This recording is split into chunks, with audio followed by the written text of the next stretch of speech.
All right, Joel, welcome to the studio. Thank you very much. I love your studio. It's fantastic. Thank you. Yeah, it was a fun little project. Last Christmas, I put it all together, and then started doing the video podcasts. Started like January 1st. It was my New Year's resolution. How did you decide on the camera? So I found a guy on YouTube, and he's like, "How did I set up my podcast studio?" And then he had Amazon links to everything that he bought into his studio, and I just bought everything that he put in his studio, down to I changed the color of the curtains. I think he had like dark gray. I went blue. But the microphones, the cameras, everything I did. And the cameras aren't 4K, they're 1080p. But I've got a massive TV, and I watch it. Sometimes I review some of the episodes on the big TV just to see what they look like, and it looks really nice even without 4K cameras. Yeah. We have this desire to get the highest quality possible, but it takes up so much space. And it is, and it's so expensive. And then of course instead of dealing with 1080p, you're dealing with 4K. So like one podcast is going to be like 50 gigabytes or something like that. And why do we need to see so much detail of our teeth or whatever?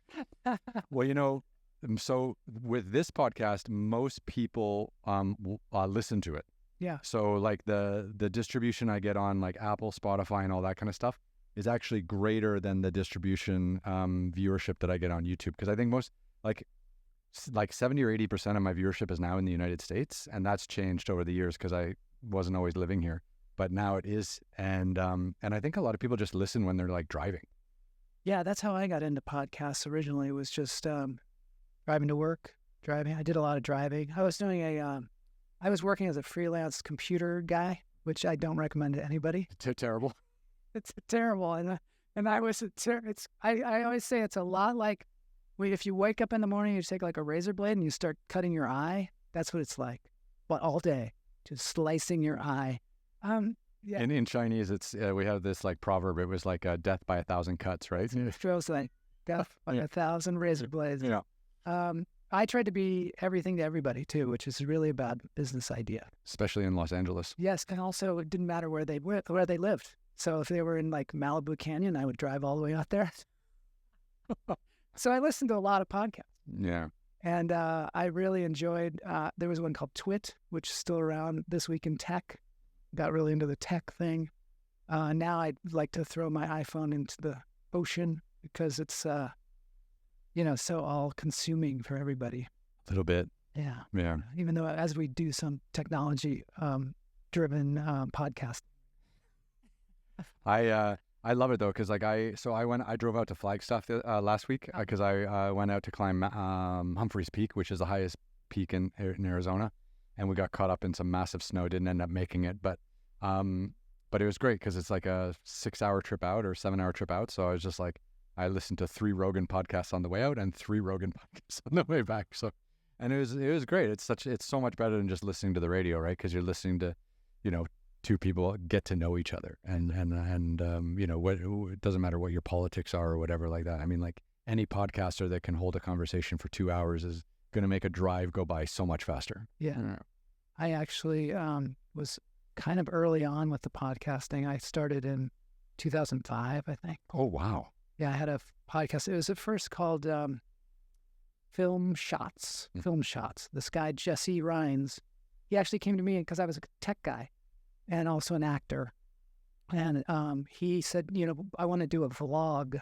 And I said, I don't know what a vlog is, but okay, let's do it. A video blog, yeah. They were calling it, blogging was a thing. Mm-hmm. God knows what blog stands for these days anymore. I had a blog once. Wasn't there like a blogging website called Blogger or something? Yeah. I had one, yeah. Yeah. I don't remember what blog stands for. Do you? I don't know. Did it ever actually stand for something like no. Blog was video blog? Yeah. So he wanted to do a video blog, and I was like, okay, I'll look into it, see what that's about. And then I started finding out about whether RSS feeds, which is essentially how they do Twitter and how they do podcasting. Yeah. We used to have to like manually kind of type it all out. So you needed a kind of technical person. So what we would do is I was already a filmmaker, so we would take I had like a little Sony camera, tiny little Sony camera, and I put it down in the middle of the table, and I just keep the lens cap on, and we just record our conversation. And at first, Jesse wanted it to be about raw food and film. Okay, two things you don't necessarily put together. And we tried to talk about both those things with people. And sometimes we'd have a raw food aficionado that we talked to, but we'd try and talk to them about filmmaking as well. How did that go? Not well. They didn't go well together. In fact, most of the filmmakers we talked to, they were like, I don't know why you want to talk to me about raw food, and I don't even know what you're talking about. Give me a steak. Do you mean like sushi, or do you mean... So at the time, I guess there was a movement. Maybe there's still a movement where people, they don't cook their food. Yeah, I think that's still a thing. For some reason, Jesse was really interested in that. So we did a few interviews, and it was really nice because at the time, I guess maybe Fresh Air was the only thing that did long form interviews like that. And so what I found was that people had a real cathartic experience, talking about themselves for a long period of time. Because talk shows, there's just basically little glib sound bites. Well, anytime you have to prepare a list of questions for a guest and stick to them, I mean, just throw the fucking conversation out the window. So do you don't like say, what am I going to ask this person or anything like that? Not at all. Whatever happens in the room on the day. And then I barely, like, if you have a website, I'll just glance at it and be like, okay, this is where you are today, but I want to know how you got to where you are today, right? So if you're not willing to put in at least an hour and a half or 2 or 3, like, to really get into it. But I've had people come in and just talk nonstop, and they were just so interesting, and I barely had to ask any questions. They just went for like 3 hours. And then other people, at the 60-minute mark, 70-minute mark, you're trying to really pull stuff out of them because they're not really very forthcoming. But everyone's their own person, and as long as you come in and you have good intentions, I mean, you end up getting a great conversation out of it, I hope. I have learned that the questions have to come out of the answers. You have to listen to what the person's saying, and then what interests me about that, or how do I relate to that? That's the best way to do it. And I have found that when I do write down questions, I end up asking a question that they already answered. And they'll be like I said. Yeah, because if you're working off a list, your nervous go-to is to go back to the list. Yeah. And it doesn't even matter if you get jumbled up or you forget where you are on the list, yeah, it makes you look like... And in order to go to the list, you have to stop listening. Right. Mm-hmm.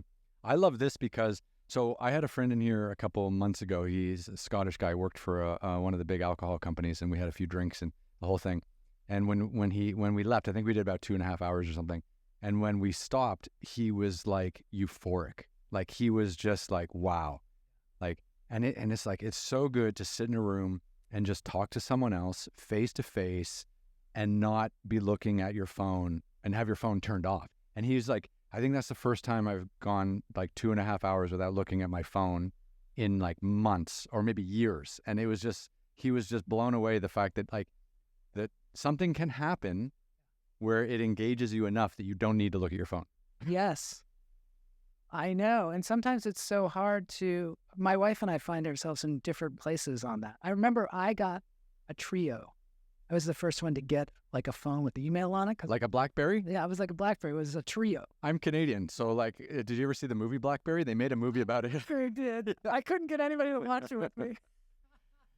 It's actually an amazing story, like how these two guys in Waterloo like were putting together a company, but they didn't know shit, and then they hired some big business guy who came in and just turned the whole thing around, and then the stock price went to like $500, and they were all like billionaires, and then a lot of fraud started to come out. But I remember they used to call them crackberries, right? Because all the lawyers and the bankers were just on them texting and sending emails all the time. Yeah, so I had a Trio, which was essentially like that.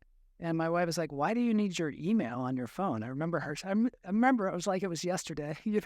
We're on March month here in Los Angeles, and I was checking my email. She's like, why are you checking your email?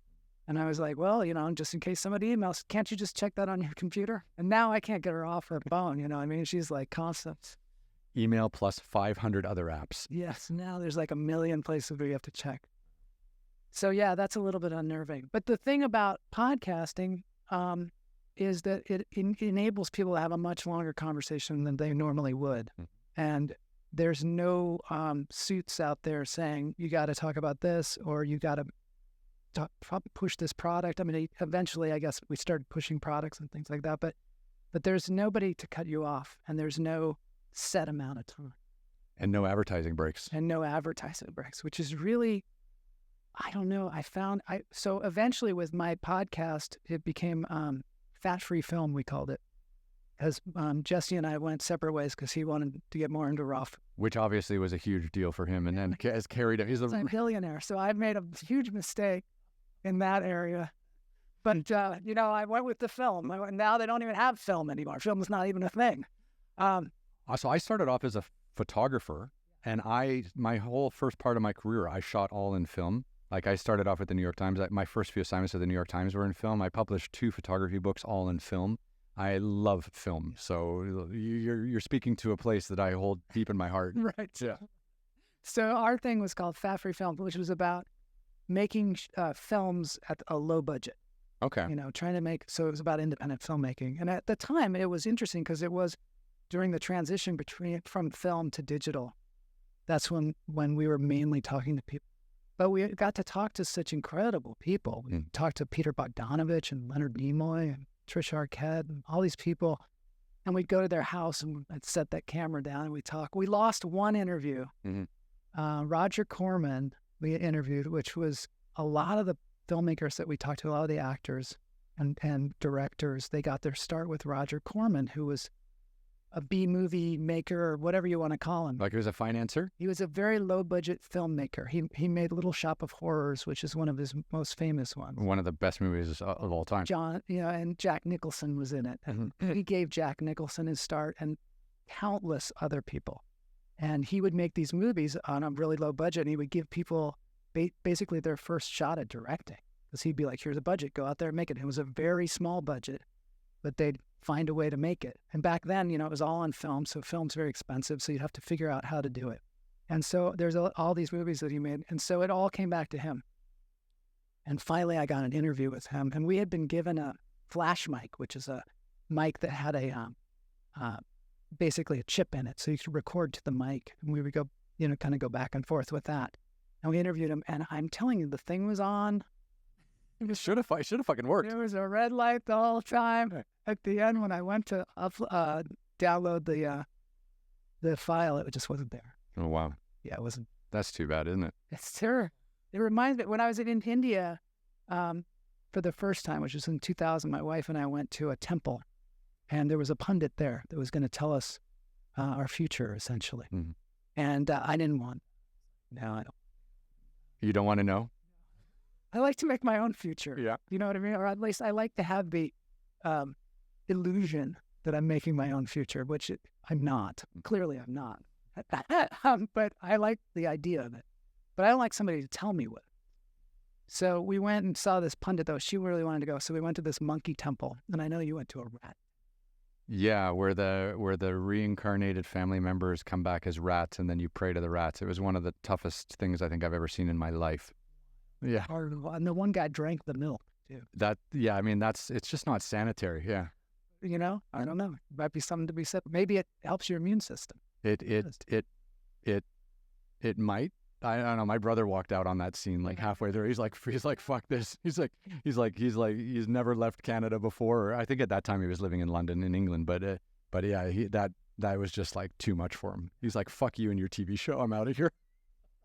So we went to this thing, and I was kind of like that way about that. The way he was about the rats, I was about learning my future or whatever. So Kamala, my wife, she went and she got her palm read, and he like said all these things that just were exactly, and told her future, which pretty much was her future. He said that she was going to have a huge impact on women. And she was very smart. She had the best education. She had all these things. She said she had a mole on her back that she had, all kinds of stuff that was just totally. And this was before the internet. This was before the internet. Yeah, before he could Google it. This guy clearly is still not Google. Yeah.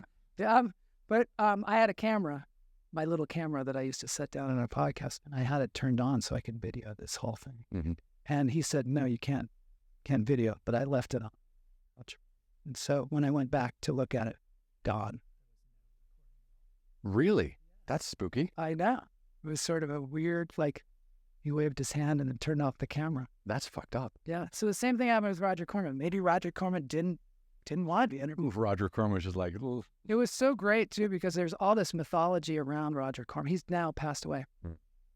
I asked if I could interview him again and never got. Because I was just like, well, didn't we do that already?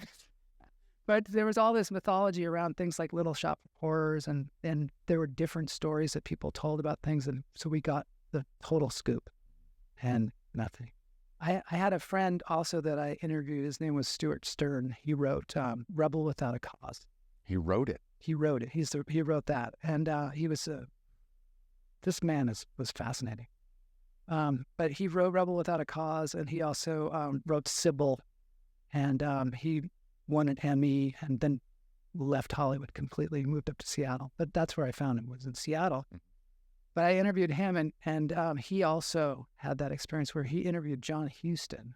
Oh my God, the famous John Huston. The famous John Huston, the director. In fact, Paul Newman had sent him to interview John Huston on his deathbed. Okay, hold on. Who knows Paul Newman? Well, it was Paul Newman. This guy, well, Stuart was best friends with Paul Newman. Right. And they were just really close friends. And in fact, they worked together on a lot of films. Back then, the writer, I mean, I'm all over the place, but back then, the writer in Hollywood had a lot more involvement in the film when it's being made. Maybe sort of like writers do now with television. But Paul Newman sent him to interview John Huston, and he turned on the recorder, but then he actually forgot to turn on the recorder. He thought he turned it on, didn't turn. Did this interview for like 2 hours with John Huston and was going to write this article. And at the end, he realized I didn't turn. Oh, this was actually his. Yeah. And he had to tell John Huston, he was like, I didn't ever turn the recorder on. And John Huston said, well, you'll remember all of it. Just write it up and send it to me. Wow. So he wrote it up and he showed it to him. Amazing. Did you ever hear, there's I was listening to Mark Maron's podcast, What the Fuck, WTF? And he did a conversation once with John Turturro, the actor. And they went like 45 minutes and Mark was like, something's wrong. I haven't been recording at all. And John Turturro like stood up and he was like, I can do it again from the top. I did that. I had to do it one time. I had my friend on Lunch Therapy, which is my show now. I had my friend, we did a pre-taped interview. Like it was a Zoom interview. And yeah, I got to be. Oh, fuck. Totally. This is the thing. Yeah. And we did it. She was so cool. She goes, okay, let's do it again. I said, well, I guess we got to do it again. She's like, okay, let's do it again. I think I remember most of it. And we started over, did the whole show again. And this is my show. My show, I have like interstitials and all these different things. And we tried to do it. It was better. The second time? Yeah, it was better. I mean, I find that's true. Like if you're writing something and somehow you lose it, the file or whatever, a lot of times when you go back and write it again, it's better. Yeah. Because it's still there, and then you figure out ways of improving on it. Like, I always love it when my guests come back a second time. Yeah. Because and as I'm going to start with you very soon, because I know you're all over the place, and I'll bring you back shortly. But like that first podcast. Sorry, that first podcast conversation with everyone is very much a like, who are you? Where you're from? How'd you get into this? When did you first come to LA? But then the second podcast, like now that that's out of the way, yeah, and all that pressure of like getting the audience to get to know you and feel comfortable with you, and then our comfort as well. And then the second podcast is just all over the map, and that's always the more fun one. Yeah, I watched the Mike Knox ones because he's a friend of mine, and that's how I met you. Yeah, and I watched his first one, which was very intense. Well, that was the first time he'd really opened up about his like parole work and his prison guard work, and he'd never really talked about it, and he was like, and he actually said that was one of the most therapeutic like sessions he's ever. See it? Yeah, you could see it. Yeah, and I really thank him because he was so open. So open, and it just seemed brutal. I guess that's one of the benefits of the podcast is, and that's what I kind of learned by doing this long form stuff originally when I did, was that people would have these cathartic moments because a lot of times they didn't know what it was. Like I went over to Leonard Nimoy's house and we put the thing on the table, and he said, and he was one of my idols. Like Spock. Like Spock, yeah.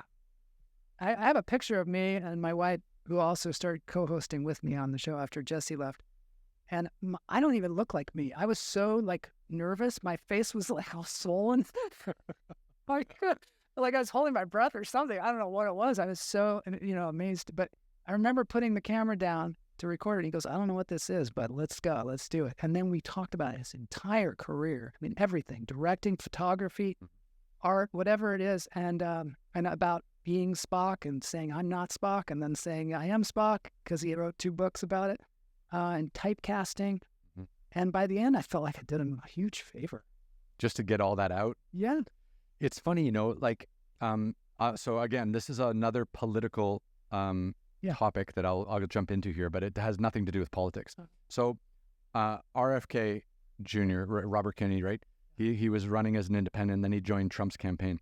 But he did a podcast with Joe Rogan like six months ago or something like that. And he was just, at the end of it, he was just like, thank you for not interrupting me every 5 seconds. Because when he does television interviews and when he does all these things, everyone's just looking for 10-second sound bites.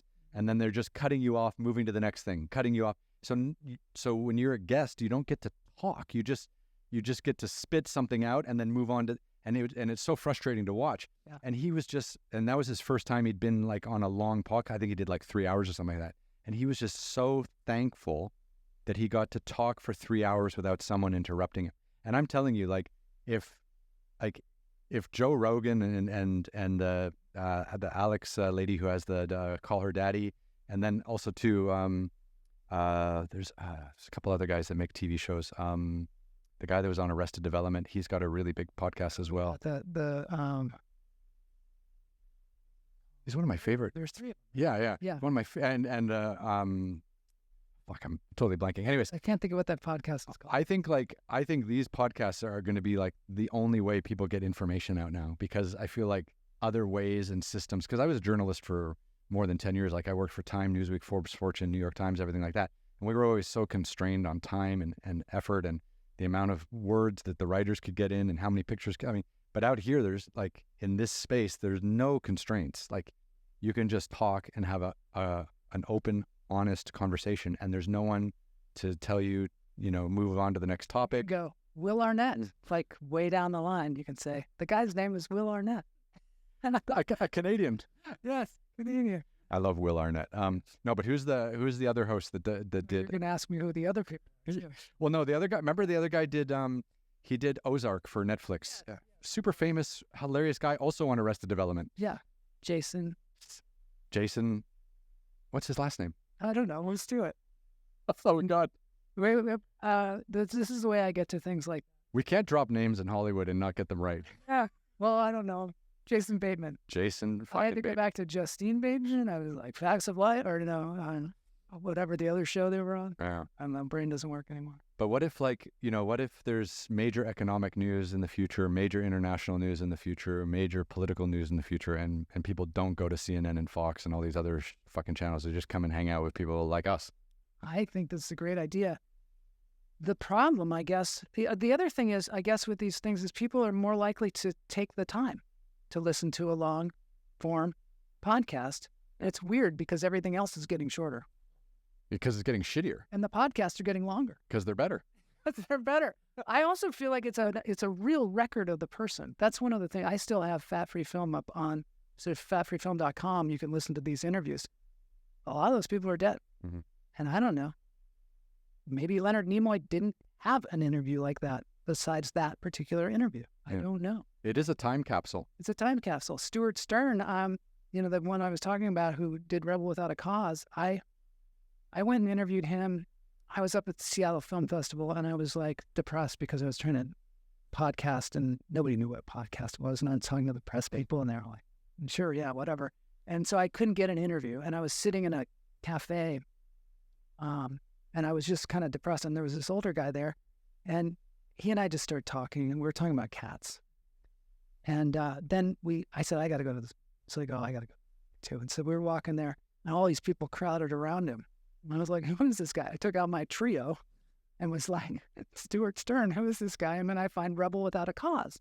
So then we sat down next to each other. We were at the movie, and I said, I do this podcast. I would love to interview you on the podcast. And he goes, well, call me. Here's my number. Call me, and I'll decide tomorrow. Fair enough. Yeah, fair enough. So he said, okay, I'm going to do it. And so I went to his house, set my little camera down, and we talked for 2 hours. And I had an experience. My experience was I forgot why I became an actor in the first place. And I was feeling just sort of like I was in my hometown of Seattle, but I felt like I left out essentially of the Seattle Film Festival. Mm-hmm. And I had forgotten why I got into acting because I'd been in Hollywood for such a long time and been so marginalized. It's like, beaten down. Yeah, but after listening to him talk about the Neighborhood Playhouse and talk about Paul Newman and Marlon Brando and all these people that he knew and also how he got into it and his writing, all this stuff. And I just had this, oh yeah, moment, Mm-hmm. That's why I do what I do, regardless of what anybody thinks about it. And he also had some kind of moment because he had this moment where he just left Hollywood. Even though he was hugely successful, I think he got his feelings hurt or something, and he just took off. And he went up to Seattle to feed the gorillas, basically. Mm-hmm. He worked at the zoo and fed the gorillas. And that was his happy place. That was his happy place. And but he still, he had kind of writer's block. That must be tough after doing like a hit film and then having everyone be like, what's next? And you're fucking stuck. You're stuck. Yeah. And he was the most sensitive person I've ever met in my life. He was just a miracle of a person, like the things that he had to impart and the amount of emotion that was behind it. But he was hurt. I think if you want to be a really good writer, you have to have an overly sensitive, you have to have a massive amount of empathy, right? Because you have to be able to feel all of the shit that's going on in all of these different characters and their lives, and you have to care about it, and then you have to translate how you care about it onto the page so that at some stage an actor will care about it, so that at some stage an audience member will care about it. Yeah. And that's just a lot of care. That's a lot. Yeah, definitely. And you have to be able to impart that to people in a way where they can feel too. Mm-hmm.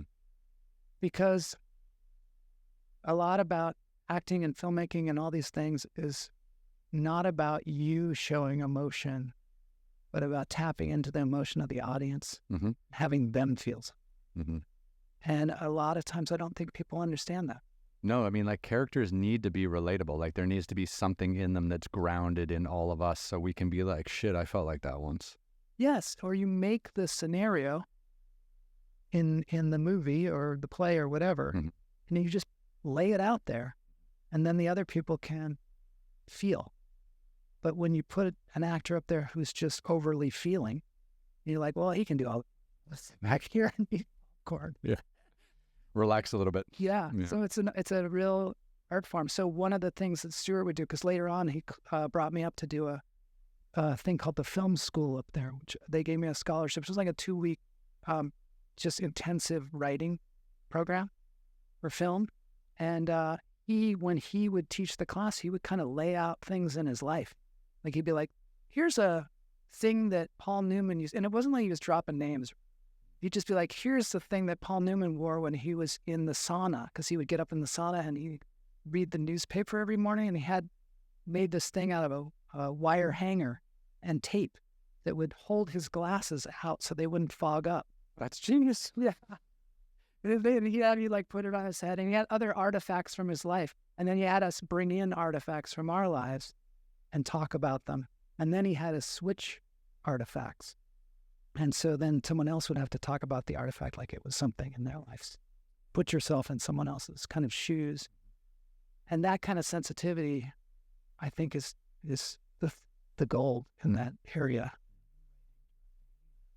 We're not getting a lot of that in the Marvel movies these days, are we? We feel there's a dearth. There's like it's missing. Well, you know what the problem is? Well, I mean, there's a lot of problems, I think. And I've talked to a lot of producers and directors here on the podcast as well. Like, it's been pretty hard, obviously, with COVID, and then the actors or the writer's strike, and then the actor's strike and things like that. And things are finally maybe starting to get back to normal. Maybe 2025 will be it. But it's like after COVID, the only things that got greenlit were like big budget movies. And and the low budget movies, the indie movies, and all this stuff, like they haven't really come back yet, and everyone's just waiting because like that's where the next great writer is going to come from. They're going to come from a low budget movie. This is their first chance, and that's how they can kind of like ride this wave of Hollywood. And like no one's going to come in and do like their first writing job for Disney or Marvel or Paramount or Universal, right? So again, like what we need is like that guy you mentioned at the beginning, who just Roger Corman. Roger Corman, who's just doing all these like low budget movies and just finding directors, finding writers, putting them together, and then giving people their chance. Like there's no one doing that in this town anymore. Well, there are people doing it, but nobody sees it. And because the thing is, one thing that I've learned in Hollywood is anything famous or anything that you know about has a massive PR machine behind it, for the most part. Mm-hmm. I mean, there are a few people, like you mentioned, Joe Rogan or Mark Maron or whatever, that were able to get in like right at the exact moment with the exact thing that people needed, that somehow it took off. But that's like a magic, like lightning in a bottle kind of thing. Mm. Then the PR machine gets involved. But most people are like, why isn't my stuff being seen? Or I'm doing this quality stuff and I'm not getting recognized. Well, you're not getting recognized because even to win an award these days, I don't think people know this. Yeah. But if you win the Best Podcast Award, you paid a couple $1,000s or at least $500 just to enter. Yeah. To even get an Oscar, you have to enter and you have to pay money, and there has to be a big publicity. To get a star on the Walk of Fame, they don't just go, Hollywood just doesn't go, hey, we're going to give this guy a star because he's a big movie star. They go, this movie has this budget and this guy doesn't have a star yet. Let's put some of that budget towards getting the person the star and be good publicity for the movie. 100%. And I don't think people realize that. I think a lot of us don't realize it as we live in this world and go, why can't I get my thing seen or whatever? The campaigning is intense. The campaigning is intense. And so sometimes some of us will go, I'm going to hire a PR agent. You hire a PR agent and they put you in a couple of different online things like Voyage. Or, you see these articles about people that are on these websites, but they're not real websites. They're just websites that want content. And so there's like a mutual relationship. The PR people get paid by the actor or whoever, and then the website gets content.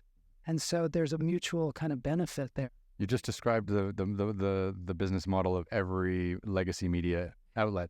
It's at like New York Times, Time, Newsweek, like Fortune and Forbes, like Forbes, like I know I've seen emails go around being like, hey, if you want a profile on you and your business and whatever like that in Forbes, it's $1,500 or something like that. Yes. And we as artists sometimes take that personally because we don't really understand it. We don't understand. And, I guess as actors, because I'm an actor as well, and a lot of times, the only way that you get seen is that you get cast in something, and it's very difficult these days, so many people. Mm-hmm. And it has to be the perfect role and the perfect everything. And so that happens, and then you get in that PR machine, and then all of a sudden you're special in some way. But it doesn't make you special. It just makes you have a PR machine that's behind you, and you can make money now. My the greatest example of that is this new guy Glenn Powell, who was in Top Gun with Tom Cruise. Like this, like handsome blonde guy, very fit. Seems like a decent actor, but because he was next to Tom Cruise for an hour and a half, now he's like done 6 movies in 1 year, and he's been tapped by Tom Cruise to take over Mission Impossible. Yeah, and that's how it happens.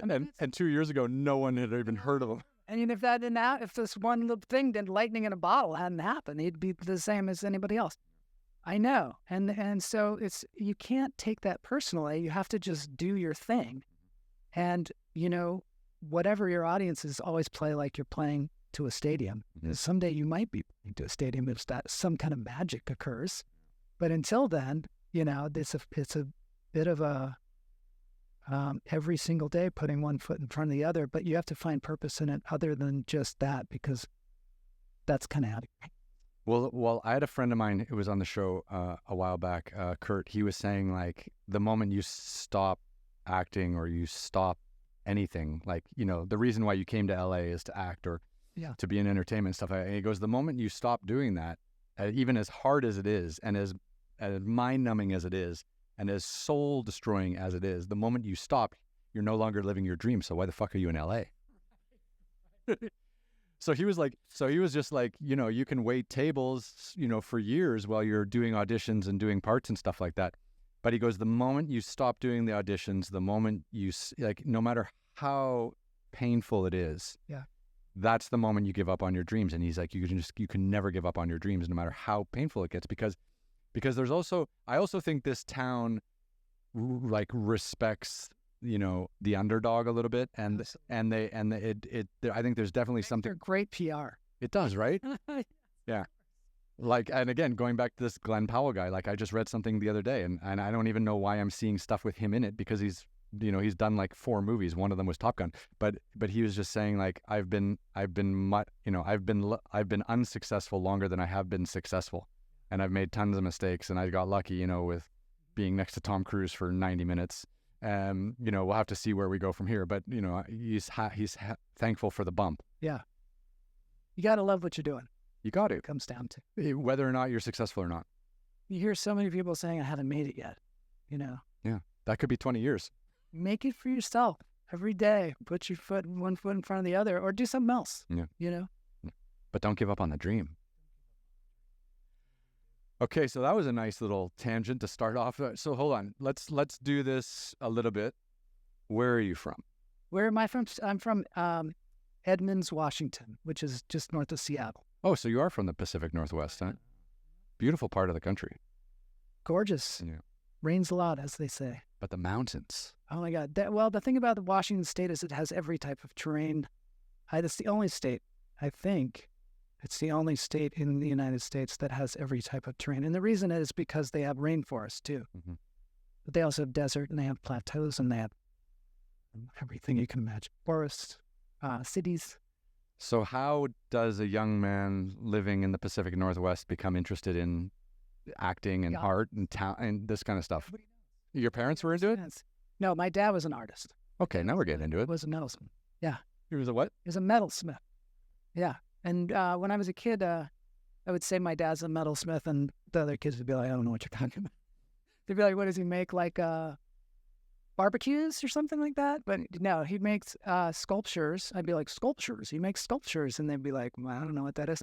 My dad is one of the, he's a world-renowned silversmith. Makes things out of silver, but he also makes things out of gold and lots of other different types of metals. Titanium, he likes to work in titanium because he can color it. Mm-hmm.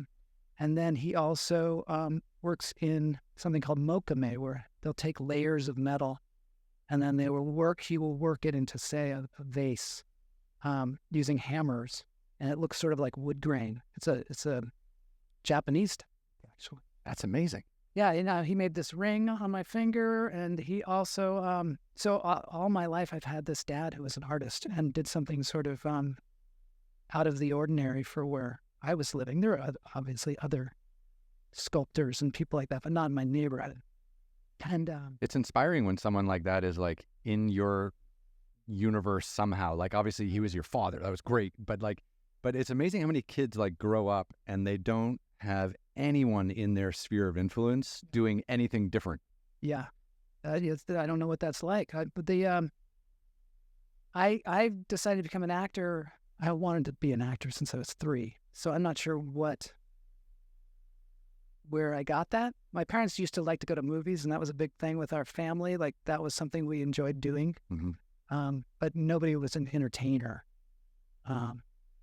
So I don't know whether I just want to be on the screen so that my parents would look at me. I don't know. Give me some attention, please. But I don't think that's it, really. I think I just love the idea of putting yourself in other people's shoes. I look at it as time travel. You can travel to any time period. I like interaction with other people. Everything about it I like. And I've always liked it. But I didn't have any real, role models growing. Did your high school have a drama program at least? I had a drama program, but I was in the into sports. Oh. I was trying to do sports. What was your sport of choice? That's a good question. I did a lot of sports. My dad grew up in Pittsburgh, and he was he played a lot of sports. he grew up in the Hill District in Pittsburgh. He used to play football, and then he was in the military, and then he got knocked out and almost killed playing football. And then he reffed boxing, and then he was a catcher for a Phillies farm team. Somewhere along the line, he decided to be a sculptor. I think it was, I don't know, maybe he had a passion for it. He certainly had a talent for art. God knows where he got it. His dad was a bread truck driver. His mom was an Italian woman who pretty much only spoke Italian and talked to people in the old country all the time. But nobody in our family was. In fact, it was sort of frowned upon. That's not a real career. I don't even know. I don't think it was frowned upon. It's just sort of like you didn't want to stand out. That was my mom, at least. Her kind of philosophy was that you just keep your head down, you work hard. So my dad was he was a world-renowned sculptor, but he was very like put your head down and work kind of person. And now everything is totally opposite. It's like do 5 minutes of work and then spend 6 hours talking about it. Yeah. And my dad would sometimes spend like a year on it. Yeah. And then he also had a contemporary named Dale Chihuly, who was a glass blower in Seattle. He was very famous. And that guy was a big showman. And so my dad was very much like, you got to do all the work yourself. You can't have other people do it and then sign it like Picasso did. And you also never talk about yourself like you would never hire a PR person. Let's face it. That's good. So, yeah. So I think he's really old school, huh? Yeah, he's really old school. And, but very, very successful. He put 2 kids through college. They've been really well off. I think my dad was dyslexic. Mm-hmm. So he wasn't like a big reader, and I think he went to business school originally and was just like, this doesn't work. But he had this real aptitude for this and found 2 really great teachers in Cleveland that taught him about metalworking, and that's what he's done. And the big thing about him is he's so dedicated to his work that really inspired me to be dedicated to my work. So somewhere along the line in college, I was like, I'm going to be an actor. Parents were like, what? You're not, dude, what? Yeah, I mean, I think they sort of internally did. But we had a very internal sort of relationship. We're not like, they were very like internal about it. So I said I want to be an actor. I just kind of felt like I didn't think that was a good idea because they were worried about me. Yeah, like they should be. Like they should. Yeah. Even coming to Los Angeles on holiday can be dangerous. Yes. Let alone trying to enter the entertainment business. Right. And I knew nothing about it, had no connections or anything like that. So I think that rightly so, they were like, why are you, I had really good grades. And, I think they wanted me to be a lawyer or something, which is understandable. I just didn't have the passion for it with acting. So which university did you go to? Did they have a drama program? University of Washington, which has one of the best drama programs, or did at the time, one of the best drama programs in the country. Mm-hmm. But it was very like play-oriented. And there are people like Gene Smart and lots of people that have come out of that school. But they didn't talk about films at all. We didn't do anything on film. We didn't talk about like what the shots are like or anything like that. So it was just, I really got an education in plays, which I value a lot because I think you should have a very solid foundation in that. But I didn't actually get into performance until I went to Cal Arts out here in Valencia, which was like the opposite. It was all about performance, but very loosely structured. They built this school. Disney built it. Oh, really? Yeah. Disney built this school back in the 1970s, and they said that they were going to have a place where they could put all the arts under one roof, and they didn't want to be associated. They were like, that's not us, because they wanted people to have complete freedom to do whatever they wanted artistically. And it was also a great place to train animators. Right, and that was big back in the day. That was super big. So they built this thing. They had 2 places they were going to build it. One was Valencia, California. The other was where Pepperdine is now, which is in Malibu. Oh, that's a nice spot. Oh, yeah. And that's what they said. This is too nice of a spot with these kids. We got to put them out in the orange grove. So they put it out in Valencia. And I don't know whether it was an old hospital or what, but it's this very unique building where everything is under one roof. And they they based it on another school. There was a school called Chenard, which was here in Los Angeles, which was an art school. And that kind of became CalArts. But they also based it on this whole philosophy of just taking a lot of great artists and putting them in a building and saying, teach these kids however you want. We're not going to have curriculum. We're not going to have anything. You're just going to learn from each other. But then give us the best ones. It took them like 2 years to even put on a play because they had no organization. Mm-hmm. But yeah, all the great animators come out of that school. A lot, not all of them, but a lot of them. You know, all the Toy Story, Pixar people and all that stuff, a lot of them, Tim Burton and lots of people. And then they had a theater program, and then they had a film program and dance. And it's a marvelous place. So you went from the University of Washington doing theater, and then after 4 years, you're like, I'm going to go to CalArts now, and like, what was it, like a master's program, or was it just? What I did is I went to Chicago after, so I went to undergrad, and I learned everything I could about theater. I did some performance, but not a lot. And then I was like, what am I going to do? So I went around to the Seattle rep and lots of different places in Seattle saying, I want to be an actor. Here's my degree. And they were like, you look like you're 12 years old. You're not going to be able to work here. There's like, this is what Seattle rep told me at the time. They said there are 5 actors in town that work regularly for a living. And the rest we hire out of New York and LA. Wow. That's what they said. Yeah. At least they were honest up front. Yeah. Instead, you're going to be a star. Just give us $5,000. Yeah, exactly. They didn't even say you could intern. They were just like, get the hell out of here. Go someplace else. Mm-hmm. I had gone to Blockbuster Video and gotten this VHS tape of this play called True West. You just aged yourself so badly, and I'm right there with you. I'm not going to tell anybody. Now, I went to Blockbuster Video. I got myself, everybody here, got myself a VHS tape of True West, and it was a play. And I put it in, I watched the thing, and I was like, I don't know what these guys are doing. It was John Malkovich and Gary Sinise. 2 fucking brilliant actors. Nobody knew who they were at this time, but I was like, whatever they're doing, mm-hmm.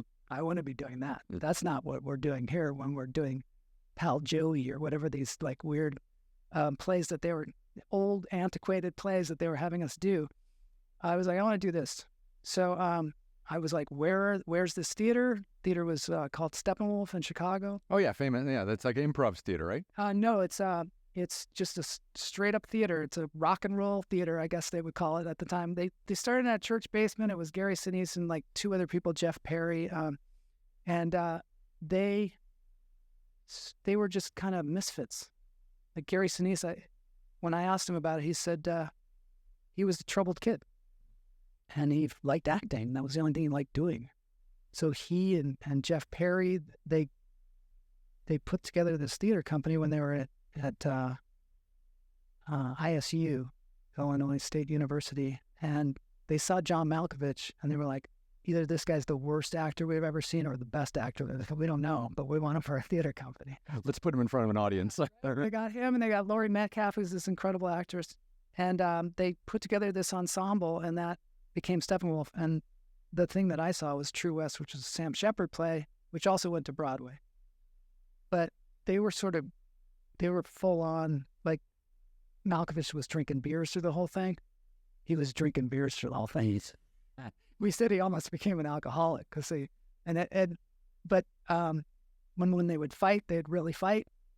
And after a while they were like, well, I guess we're going to break our faces if we do this every day. So they learned ways to kind of get around it, but they were really, I guess sort of like my dad was like a blue collar artist. These people were like a blue collar group of actors. And so I moved to Chicago to work with them. Mm.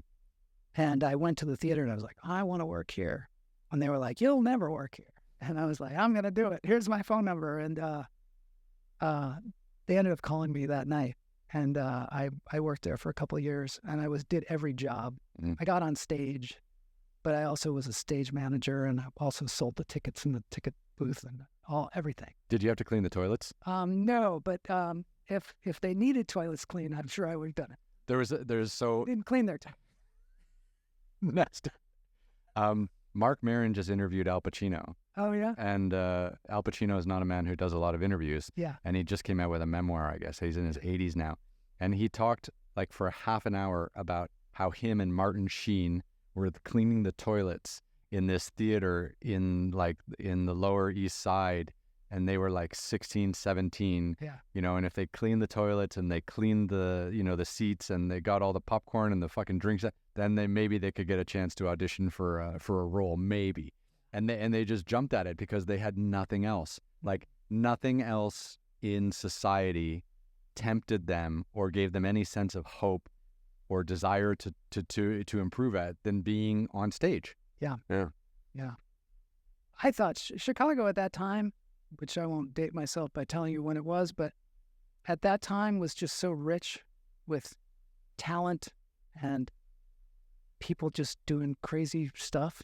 The Second City was going on then, and lots of people that we know today, like Steve Carell and people like that, were Adam McKay. They were all there. There was another thing called the Annoyance Theater, which is still around today too, where they would do like Charles Manson the musical, and they did all these crazy shows. And they did the real life Brady Bunch. I don't know if you remember that, but they used to do a parody of the Brady Bunch that became a movie, and Jane Lynch was in that, and lots of people that we know today. It was just a great time. So you're sitting in your senior year at University of Washington in Seattle. Like, what made you go east instead of south? Like, what made you go to Chicago instead of being like, fuck it, I'm just going to go to LA. That's where they make movies. When I was an undergrad, I talked to like a grad student at the University of Washington, and he said, you got to get out of here, go down to California, like right now.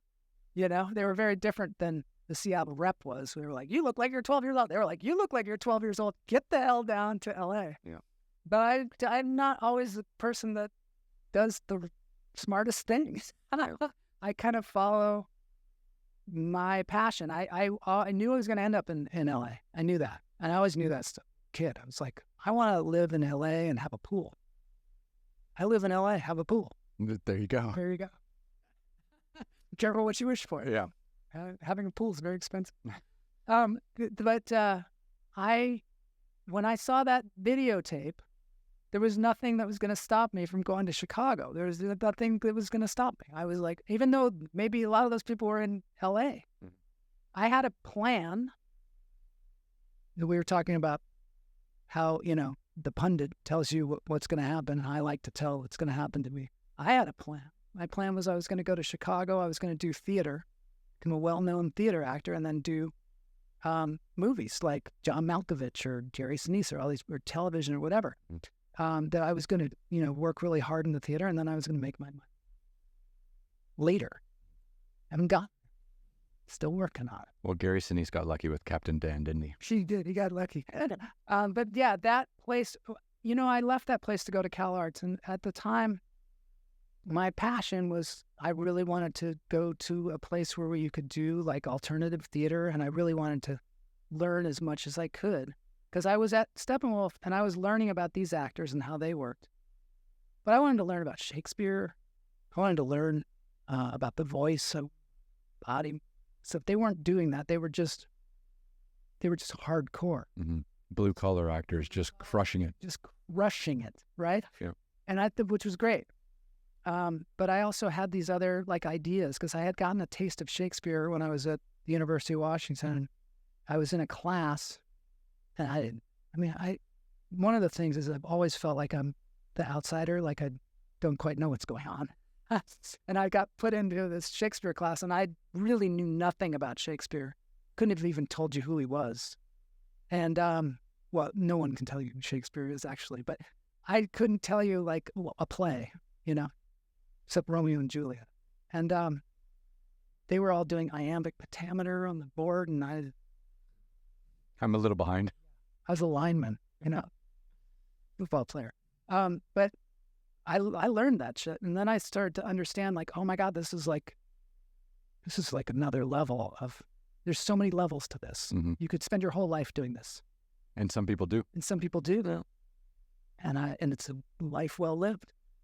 So I want to go back on and learn that stuff. And I ended up actually after CalArts going to Shakespeare and Company in Massachusetts, which gave me a total immersion in Shakespeare, which I would not give that up for anything. That's wild. So you went to CalArts to get back into movies, and then you went to Massachusetts to get back into Shakespeare. Really sucked was, I went to Cal Arts, and afterwards, agents were calling me off the hook. I did a showcase because I didn't care, because I was moving back to the East Coast, and I did this showcase where I did a sort of something that somebody's friend wrote. Like everybody else was doing serious stuff, and we did this scene that somebody's friend wrote, and at the beginning of it, it started out with Shakespeare, where I came out and, thus with imagined wing our swift scene flies, and a motion of no less I played it up as just as Shakespeare as I could, and this was like at the Odyssey Theater with a bunch of agents. And then what happens is this other guy comes out and goes, knock that shit off. Get down here. And then we were both like angels. It was a scene where we were angels, and I was like the flunky angel, and we were going down to like get somebody or something. And it was a very real sitcom-y kind of scene. And for some reason, and I remember Ed Harris was sitting in the front row because he went to Cal Arts as well. Oh, did he? He had introduced us, and he was like, this is class, and they're these incredible actors. Ed Harris is a fucking legend. I grew up with Married with Children. Oh, no, you're thinking about Ed, see, now I don't know that guy's name. The Married with Children. No, we're thinking Ed Harris, like... oh, the actor Ed Harris. Oh, yeah. The actor Ed Harris played John Glenn originally in The Right Stuff. Oh, yeah. Sorry, totally wrong guy. Yeah. That's okay. Who's the Ed I'm thinking about? See, now I can't think of it. I know Ed Harris, though, yeah. I want to say Ed Norton, but it's not Ed Norton because that's another guy. No, he was in Fight Club with Brad Pitt. Yes, of course. Let's have a game where we say how many Eds we can come up with. This is brutal. We live here. We should know these people. I do normally, but I can't retrieve it right now. Okay, so you're on stage. You're doing this scene in front of all these actors, and Ed Harris, Ed Harris introduces us, goes, these guys are the best of the best. These people are the best of the best. And then I come out and do the most dramatic Shakespeare thing ever. And you can see everybody just kind of going, oh my God, this is going to be horrible. And then it became a sitcom scene. And I think that, I don't know. And then we were in that, they split the scene, so we were at the end too. So then people really got a chance to see me. I don't know what happened. There was some kind of magic there where the agents were calling me. But I took off. And I went and did Shakespeare, which was great. And I had an agent here, but I tell you, I was not ready for... What does that mean? I have to say, the Hollywood game of being like a movie star is 99% confidence. Really? I had no confidence in myself. I had a lot of experience, but I was still that guy in the Shakespeare class. It's like, I don't know what I am, but I don't know what that is. So when I get into a room with like a casting director, I would fucking shake like a leaf. I was scared because I thought I thought I was supposed to be somebody that I wasn't. Yeah, that's got to be tough, right? When you're not even comfortable in your own skin. Oh my, I was so uncomfortable. I still am uncomfortable in that skin. Now I just use it. I've learned that that is a gold in itself. Uh-huh. Just being you, and people identify with that. Your struggle, you're uncomfortable. You're not the coolest guy in the place. But every description, especially back then, every description of the roles that I was going out with was lady killer, the coolest guy you ever met. You know, it's always the coolest, best looking guy you have ever met. And my acting style, even when I played Romeo, which I've played 5 times, is a bumbler. It's comical. Mm-hmm. There's a lot of comedy in it. And there's a lot of comedy in Shakespeare. He's vulnerable. He makes bad decisions. He cries for an entire scene. You're a character actor. Yeah, I'm a character actor. So it's actually gotten better because I was much better looking when I was younger. I'm getting into I'm like a fine wine. But at the time, yeah, I couldn't do it. I couldn't go into. Well, not everyone can be like Henry Cavill, like Superman, right? Like there needs to be guys who are bouncing off of him being awkward, strange, and funny in the corner. Yeah, well, what I found out also is that a lot of the people that play the like leading man who is the coolest guy ever and has the most confidence, they're like delusional. Completely. Yeah. No one has broken that delusion. And the becoming a movie star reinforces that delusion. Everything in this town reinforces delusion. Yeah, and those people, you don't even want to be around them. I was all amazed at Ed Harris because he came off as a kind of a perfect person, but he was a super nice individual. Like after that scene that I did or whatever, yeah, I saw him in the lobby and he was like, "I really, really like your." He's showing me pictures of his kids, and he was just a very genuine person. And I think there are lots of people out there like that are movie stars, but generally there's a little bit of a illusion, PR thing that makes them think that they are somehow better than everybody else. And that's kind of the game. Mm-hmm. Yeah, because that's how you make money. And that's how people become interested. A lot of times, like you said, Al Pacino doesn't do a lot of interviews. A lot of times, back in the day especially, there were actors that didn't do a lot of interviews, and it kept them very mysterious. You thought, well, maybe they are like... And also you would see magazines with models in them. You never talked to the models. You never saw them. Now you do. Mm-hmm. But they seem sort of like better than everybody else. They seem maybe even more intelligent than other people. Which is good. When you talk to them, you find out it's quite the opposite.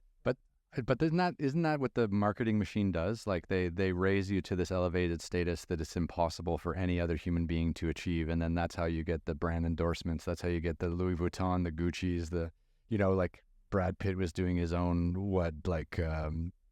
perfumes, and Johnny Depp has Samaj and all this shit. Yeah, like I saw the other day, and I think it was The Weeknd. He was looking at his watch or whatever on a poster on a bus stop or something. For Apple, right? I think I've seen somebody soon.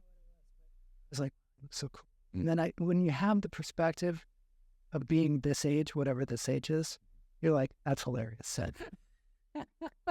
It's hilarious. But young people look up to everyone, because they see that confidence, but then they don't see these people like going home and doing like an entire bottle of whiskey just to get out of their own head so that they can go to bed at night. Why do you think Robert Downey Jr. had a drug problem? Oh my God, yeah. Why do you think Heath Ledger died? Because they were like trying to tamp something down. That's what I think. I mean, maybe I'm wrong, but it's certainly true about a lot of people. And I've noticed that about a lot of actors that are in places where they're really expected to deliver. They've got heroin problems, things like that, because heroin's called heroin for a reason. It makes you feel like a hero. And that's what they're hiring you for. To be the fucking hero. The hero, yeah. So, I don't know. I think that's one of the reasons I got into stand-up comedy, was because I was like, oh, I can be myself. And the world is fucking comical. And the world is hilarious. It's a riot. Yeah. It's a riot. And this town is ridiculous. Yeah. So, I come from Seattle, a place where they don't really move here very often. Seattle people, they've got a very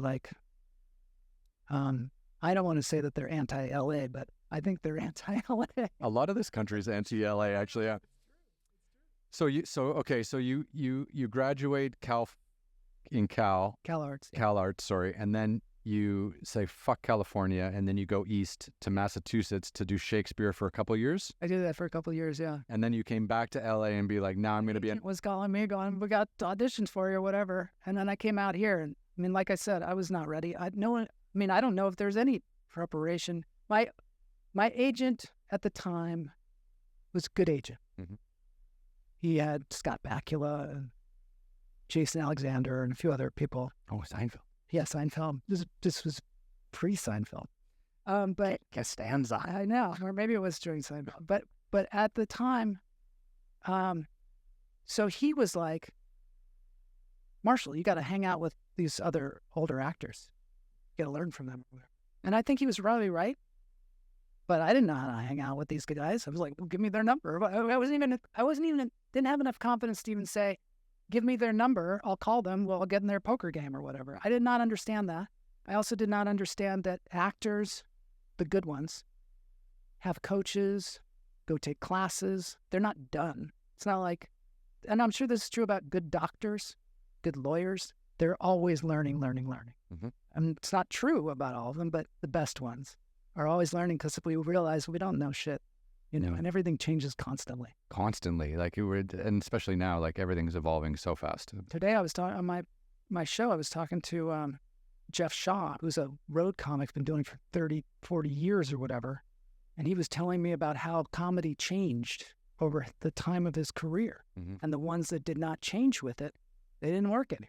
That's strange, isn't it? Yeah. Yeah. The old school, formulaic comedy did not work anymore because they had the Mark Marons of the world.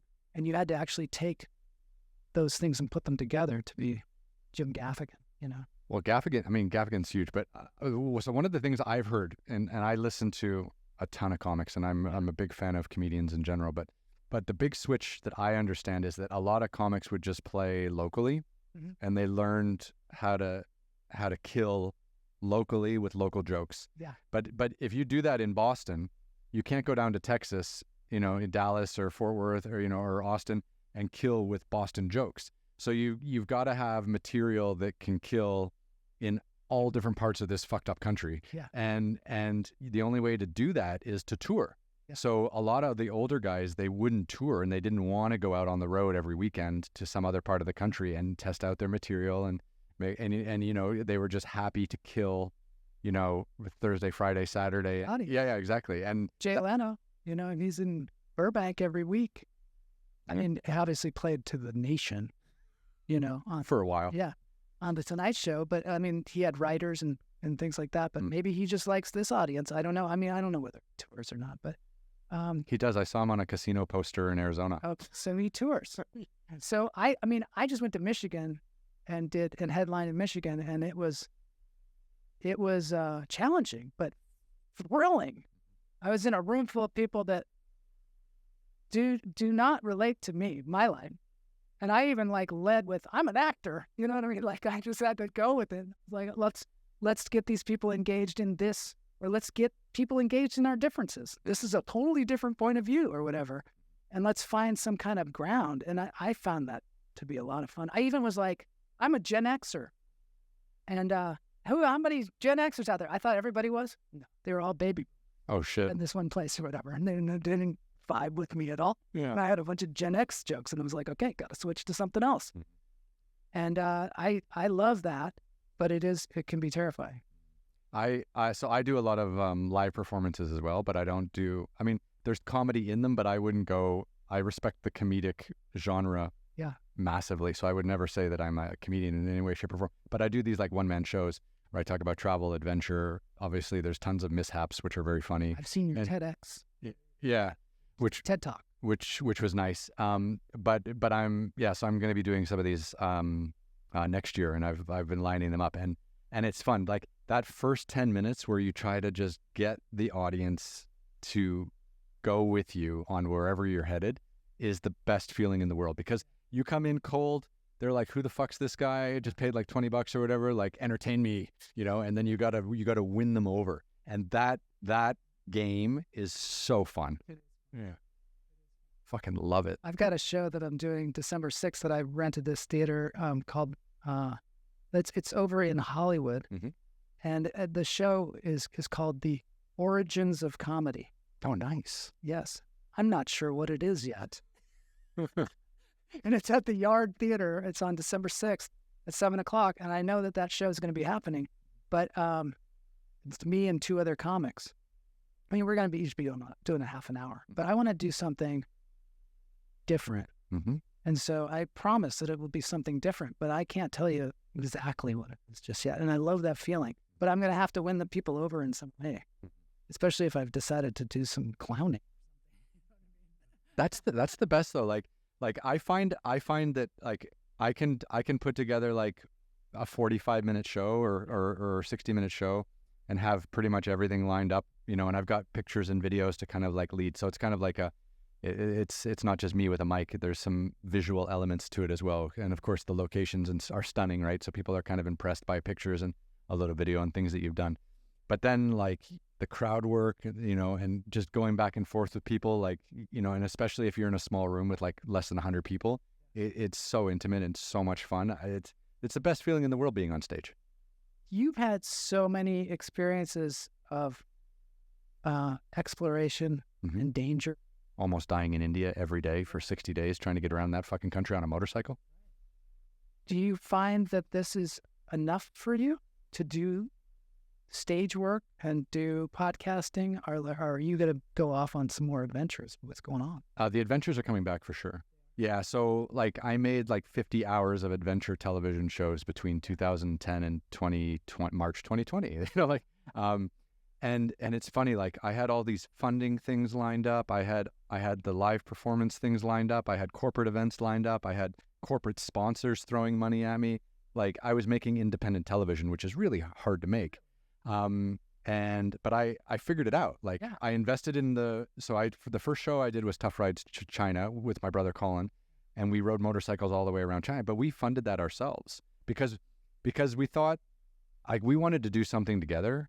And I kind of went off and like when I was 22, he was 19. I moved to China and just kind of fucked off and left Canada. And I was like, I'm going to figure out what to do with my life in China. And then 10 years later, he's like, dude, I haven't seen you. Like, what's going on? Like, obviously we talked and stuff like that, but he's like, look, I've got this break coming up. Like he left one job and he had like 3 months before he had to take another job. And he's like, I've got this break. Like, let's do something together. And I'm like, yes, let's do something. Let's reconnect. Cause I've been away for a decade and you know, we're older now. Like, let's reconnect as adults, not just like shitty teenagers, right? Nothing really wrong with teenagers. But then we came up with this idea for the motorcycle. And then I was like, actually, you know what? Like I was a photographer at the time, a photojournalist, and I was just on the end of the downslide of my career because the financial crisis in 2008 totally wiped out print publishing. So the day rates and things like that for photographers and people like me just dropped like a stone. It was unbelievable because they didn't have their digital business model set up yet. So it was this weird in-between stage where, you know, you went from making X per day to making like 1/10 of an X. Like it was ridiculous. And I was like, I need to get out of this business. I can't make a living anymore. And I was like, let's film our little adventure that we're going to do together. And then I'll see if I can like start some new career as a television guy. And then that's basically how that started. You know, that's the thing too now is the trick is to do your own independent productions and then so you sold the thing, but it took, what'd you say, 18 months or something that it took you to sell it? Yeah. So I told the whole story on your podcast when we did it a couple of weeks ago. So yeah, so the thing is like we knew we wanted to ride motorcycles around China, and I knew China really well because I'd been there for 10 years already and I worked as a journalist, and so I knew like the routes we needed to take. I knew how to arrange it. I knew the guides we needed to get us through certain parts of the country that were a little bit more closed off. I knew where we needed permits, where we didn't need permits. So I kind of understood the logistics, and we came up with like a budget, but the budget really didn't include post-production. And for anyone out there who makes TV, you know how absolutely fucking ridiculous that is because the post-production budget's always way more expensive than production. But we didn't really know like what happens after we're done shooting the television show. And we had a lot of footage, yeah. So we went out and did this amazing journey. We had this incredible director of photography, Chad Ingram, who worked with me on every single thing I did from 2010 till COVID. We were together for a long time. He was absolutely brilliant. And then we came back and we survived. First of all, we lived, which was incredible. We had good footage. We set a Guinness World Record for the longest motorcycle trip in one country without backtracking or overlapping. And even then, no one wanted to partner with us to help us finish it to then broadcast it. Because we figured like, so we reached out to like Nat Geo, Discovery Channel, blah, blah, blah, blah, blah. And they all just said no, right? And then we're like, well, if we finish it, if we do the trip and then we go back to them, they'll definitely give us money to do post-production and then take the show on. No. So then we, you know, we had to rely on some friends and some people, and we had to find an editor, and then the tone had to be right. You know what was funny? The first editor we talked to, we gave them like a 10-minute bit of raw footage and said, you know, put something together for us to, you know, just, you know, and all they did was pick on the little moments where Colin and I were like on the verge of almost arguing. It was such like a bullshit reality TV garbage trying to make some sensationalist moment out of something that wasn't really there. And the way they edited it was kind of disgusting.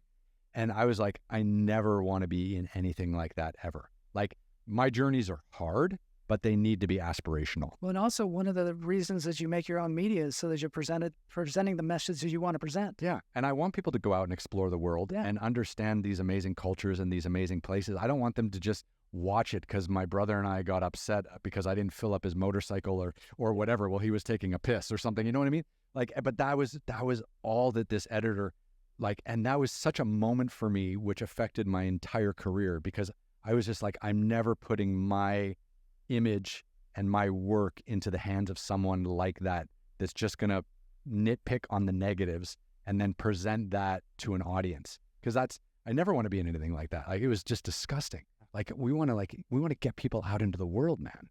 And so that was when I was like, I need to pick my own editors. I need to have them on the same page as me. Like, I really became a director, in that moment, because it was really just making sure that the tone of the journey was what we really wanted it to be. And then after that Tough Rides China, we just did India, and then Colin retired, and then I did Brazil, and then I went on and did all these extreme trek stuff. And it was all just me. I just picked the editors, I produced the show, I directed it. You were able to take the thing and put it across the goal line, which the thing is, it's incredible to make a production in the first place, just to get through to the end where you make something and you're like, I like this. So hard. It's so hard. Yeah. But that is like a tough ride around the globe. And then to get somebody to buy it, and then actually want you to make another one, that's like the next step that a lot of people don't take. Like, they make it and then they go, oh, it did its job or whatever, but we never made any money. So I find it's really way more helpful to not have those conversations by yourself. So like what I did was we hired an agent in London, and I still work with them in London. Various incarnations. They've gone through different companies and stuff, but it's basically the same people. And I just finish the shows and give it to them. And I don't talk to broadcasters anymore. Like, I'm done with it, because It's so hard to sell yourself. And also, if you have somebody that's already selling, I'm talking for you, and it's not necessarily true. Is it first you have somebody who sells things, and they respect that person's opinion, then they have the inroads, and and they know how to do it. I think it's part of it. Like, again, like, you shouldn't be in a position where you have to convince someone on the other side of the table that you can do what you've done. Like, Yeah. like I but the key to getting a good distribution company, and that's my agent, that they have a distribution company. They distribute nonfiction television globally, right? So the key to getting them was just having volume. Like, if you make a season of television and you only have 2 episodes, that's not a season. You need 6, you need 8, you need 10, right? So once they started to realize that I could deliver at that volume and that I could fundraise independent with a corporate partner, I was doing speaking engagements, I was doing corporate events, I was putting in a little bit of my own money at times. I had corporate productions that I was doing. I worked for Tourism Canada for several years, where they were just paying me really well to do amazing things in Canada. So I was like that ride that you did across Canada with the person from China? Yeah, my friend Louis from Beijing. Yeah, so there's 74 days, 24,000 kilometers, like I was at 18,000 miles all around Canada. It was a dream come true. But that was all. Like, what you're saying though is you found ways to fund this thing by doing more work in the same kind of area, or talking about the work you were doing. We made a documentary film called Equal Means Equal. My wife and I, and some other people, but mainly just my wife and I and her mom. We made this movie, and my wife has pretty much spearheaded the whole thing. But we were able to get the Equal Rights Amendment ratified, or she was able to, and I was there supporting. And the movie had a lot of effect, but we went around and talked to various places. I won't even name them, but lots of different places around Hollywood. Hollywood supported us in the post-production.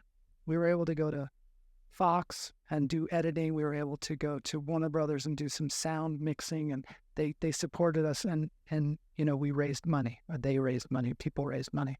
But when it came time to actually selling a women's rights movie, even though it was really good and it really makes its point, and it actually has changed our laws and will as soon as they publish it, but trying to sell it was impossible. They were like, well, we already have our one women's movie that we did, or whatever, and sitting in the rooms with those people. So that's really fascinating to hear how you were able to sell it. How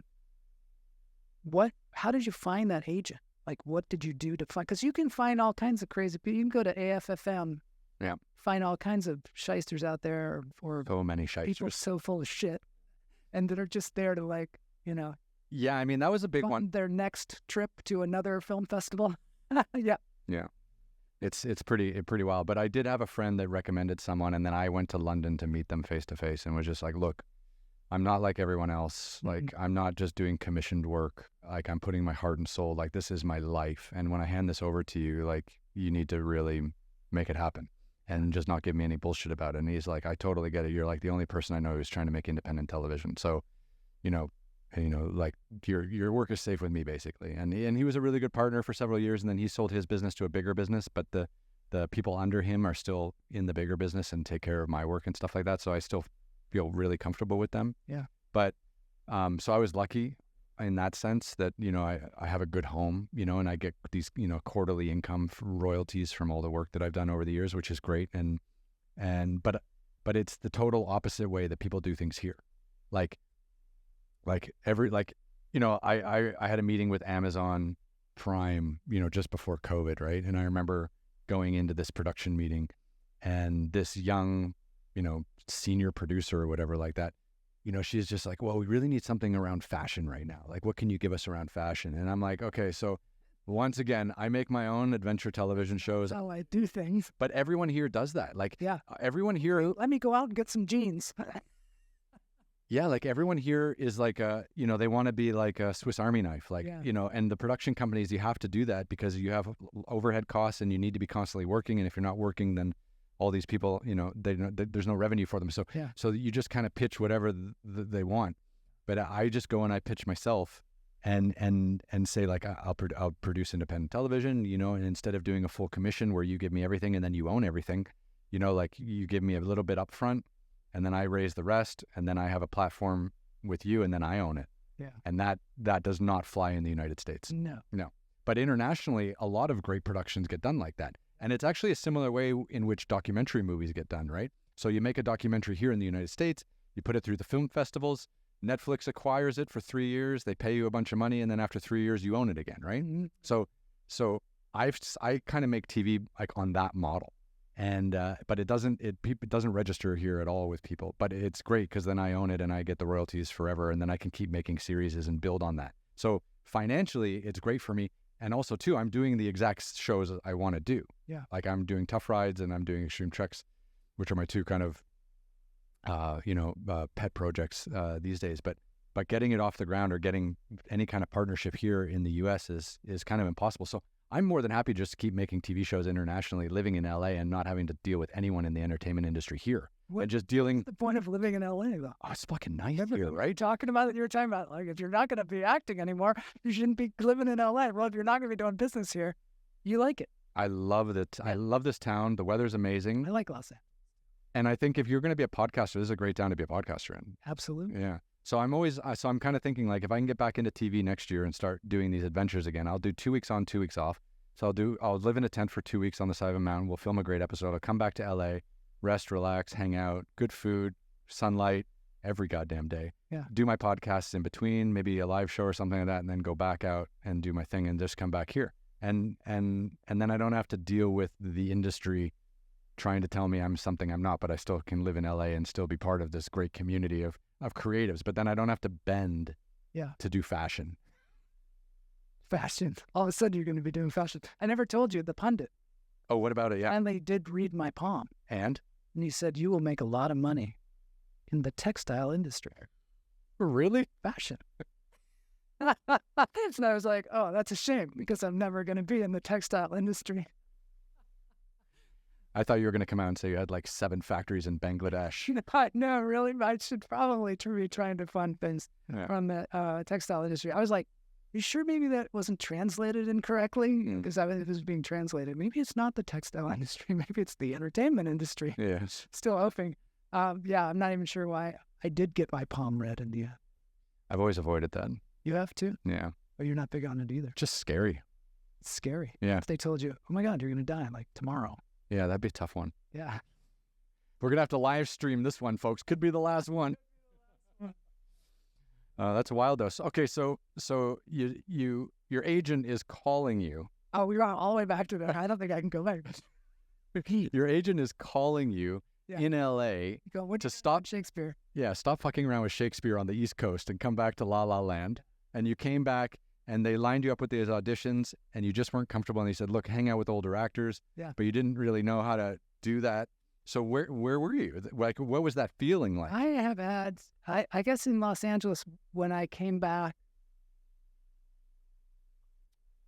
you know, I just was lost. I think I was a little bit lost because I guess one of the things in my life was that I never understood that problems that are in your way can be solved, and you just need to put them out there and say, this is the problem that I'm having, and then people will help you solve it. And that's the big life lesson for that void of my life where nothing really happened. I did have things happen.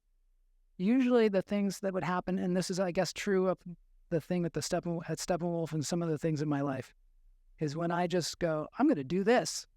Here's something I want to do. I'm going to do it. Like one of the biggest roles, what ended up being one of the biggest roles so far in my career was I was on a TV show that was shot in Lithuania, and it was about Robin Hood, and it was like a Xena type show. Mm-hmm. And somebody said, hey, they're doing like a Robin Hood show. You'd be great for that. You should go over there and tell them about yourself or whatever. And I was like, instead of going, well, who am I going to tell? Where am I going to go? I'm trying to submit I just went over found the office, went over to the office. It was in Century City in a skyscraper, mm-hmm. like on the 6th floor or something. And I went in there and it was like a production office. I hear I'd be great for this show. And I had my headshot, you know, and they were like, okay, thanks. And I just figured they just put it in the round file. Mm-hmm. A year later, they called me and they were like, can you go to Lithuania tomorrow in the show? And I was like, yes. Yeah. So I got on a plane and I remember being in the Frankfurt airport and I literally I had like a dollar in my pocket, like nothing. Mm-hmm. And I was like, am I crazy? Like I just got on a plane and I'm going to some place, Lithuania, then I could get killed. I don't know, like this could be a setup. So I went there. I had a fantastic time. It was great. There was this guy named Fred Weintraub who was a really interesting producer who produced like the Woodstock movie mm-hmm. and some other things. But he was an independent producer like yourself. He and like me, he found a way to produce a Xena type show in Lithuania. He would have it edited in France. He would hire Irish actors.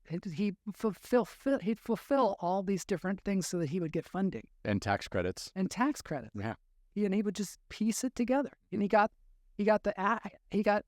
actors for the smaller roles from the United States. He would get like 5 or 10 actors from the U.S. and he would pay them very little, would house them, and we were just happy to be there. And we would fill in, and he'd just audition from that for the little parts. And the rest of the time we were like extras, you know, we were background. And that was fun too, because you were trying to hide under a big hat so that you didn't be overexposed too much or whatever, so you could play a part later on. Mm. And it was just it was a blast. And I was in Lithuania, which was at the time had just become its own country again, right? Because of the fall of the USSR. So they were just kind of coming back into their own. And those are the ways to make opportunities like you made your opportunities. You got to just go, this is what I want. I'm going to do that. Mm-hmm. You have to. I think if you're not out there, whatever out there is, like whatever your version of out there is, if you're not out there, no one's going to see you anyways. Yeah. Yeah. And like my show now I'm today I did my 605th episode. Congratulations. That's no fucking joke. That's no fucking joke. You're number 105 for me. Oh, yeah? Yeah. Wow. Yeah. Then that's a lot. That was one of those things where it was March 15th. I had a show, had to cancel it. I was producing my own show. I was doing stand-up, and I had to cancel that. And I was like, you're either going to do something now, or you're going to sit around for however long this thing could be weeks, mm-hmm. this COVID thing. And I was like, I'm going to do something now. You've done 650 podcasts since the start of COVID. 5 since the start of COVID. So what happened was I'd already done fat-free film and I let that go. Like that was pre-Mark Maron, pre-anybody. Mm-hmm. And I was kind of doing well with it, but I wasn't getting the hits that I wanted to be getting. Sure. But I was at the top of Apple. Like if you went to the Apple iTunes or whatever, fat-free film is like at the top. That's nice. And yeah, because there weren't any podcasts. Yeah. And you had to listen to it on an iPod. You know what I mean? Yeah. So I was like, and I always was like, why did I let that go? Because I basically let it go because other people were telling me what it was and they didn't know what it was. They were saying, you can't be putting these things out for free. Mm-hmm. You got to monetize. Mm-hmm. And they were like, you don't have to do it every week, because I was doing it every week. And they were like, you do it whenever, and because it's just a podcast. And I'm like, no, I think it's about consistency. But I had this doubt, I guess, and I just kind of let it go. And I was always like, I'm going to pick that up. That's what happens when you listen to other people. I know you can't do it. No. You can't listen to other people. You can't listen to anyone. Yeah. And so then March 15th, I was like, I'm going to live stream stand-up comedy to whoever will listen or whatever. How do you do that? It's like, figured it out, got my live stream going. And I was just live streaming to YouTube every day for half an hour. And my wife who's tremendous support. She doesn't always know what I'm doing. She really doesn't. We don't always know what we're doing. Because I don't know what I'm doing. But she's there for me, you know? I started doing P90X. She built a gym around. You know, she just, you know. So she got me this little podium, and I was standing at the podium doing my computer thing. And every day I did it for a couple of months. And then I was like, well, I can't do this every day. Because I ran out of material. And then I told every story that ever happened in my life. And then I would just talk about whatever. But I was like, I'm doing a half an hour. And I'm doing it live because otherwise I won't do it. Mm-hmm. And I knew that from my fat-free film lesson, I knew consistency was everything. So over the years, it's gotten down to Tuesdays and Fridays. But every time I made that move, I was sure this is the right move. But I mean, I couldn't do it. But so I do an hour on Tuesday, and the hour on Tuesday is just comedy, positive news, talk about space, talk about, things that are going on in the world, anything but politics. And Friday I do the interviews. And that's become I can do that. It's a lot of work. Mm-hmm. And I do similar to what you're doing, except I have like interstitials and all that stuff.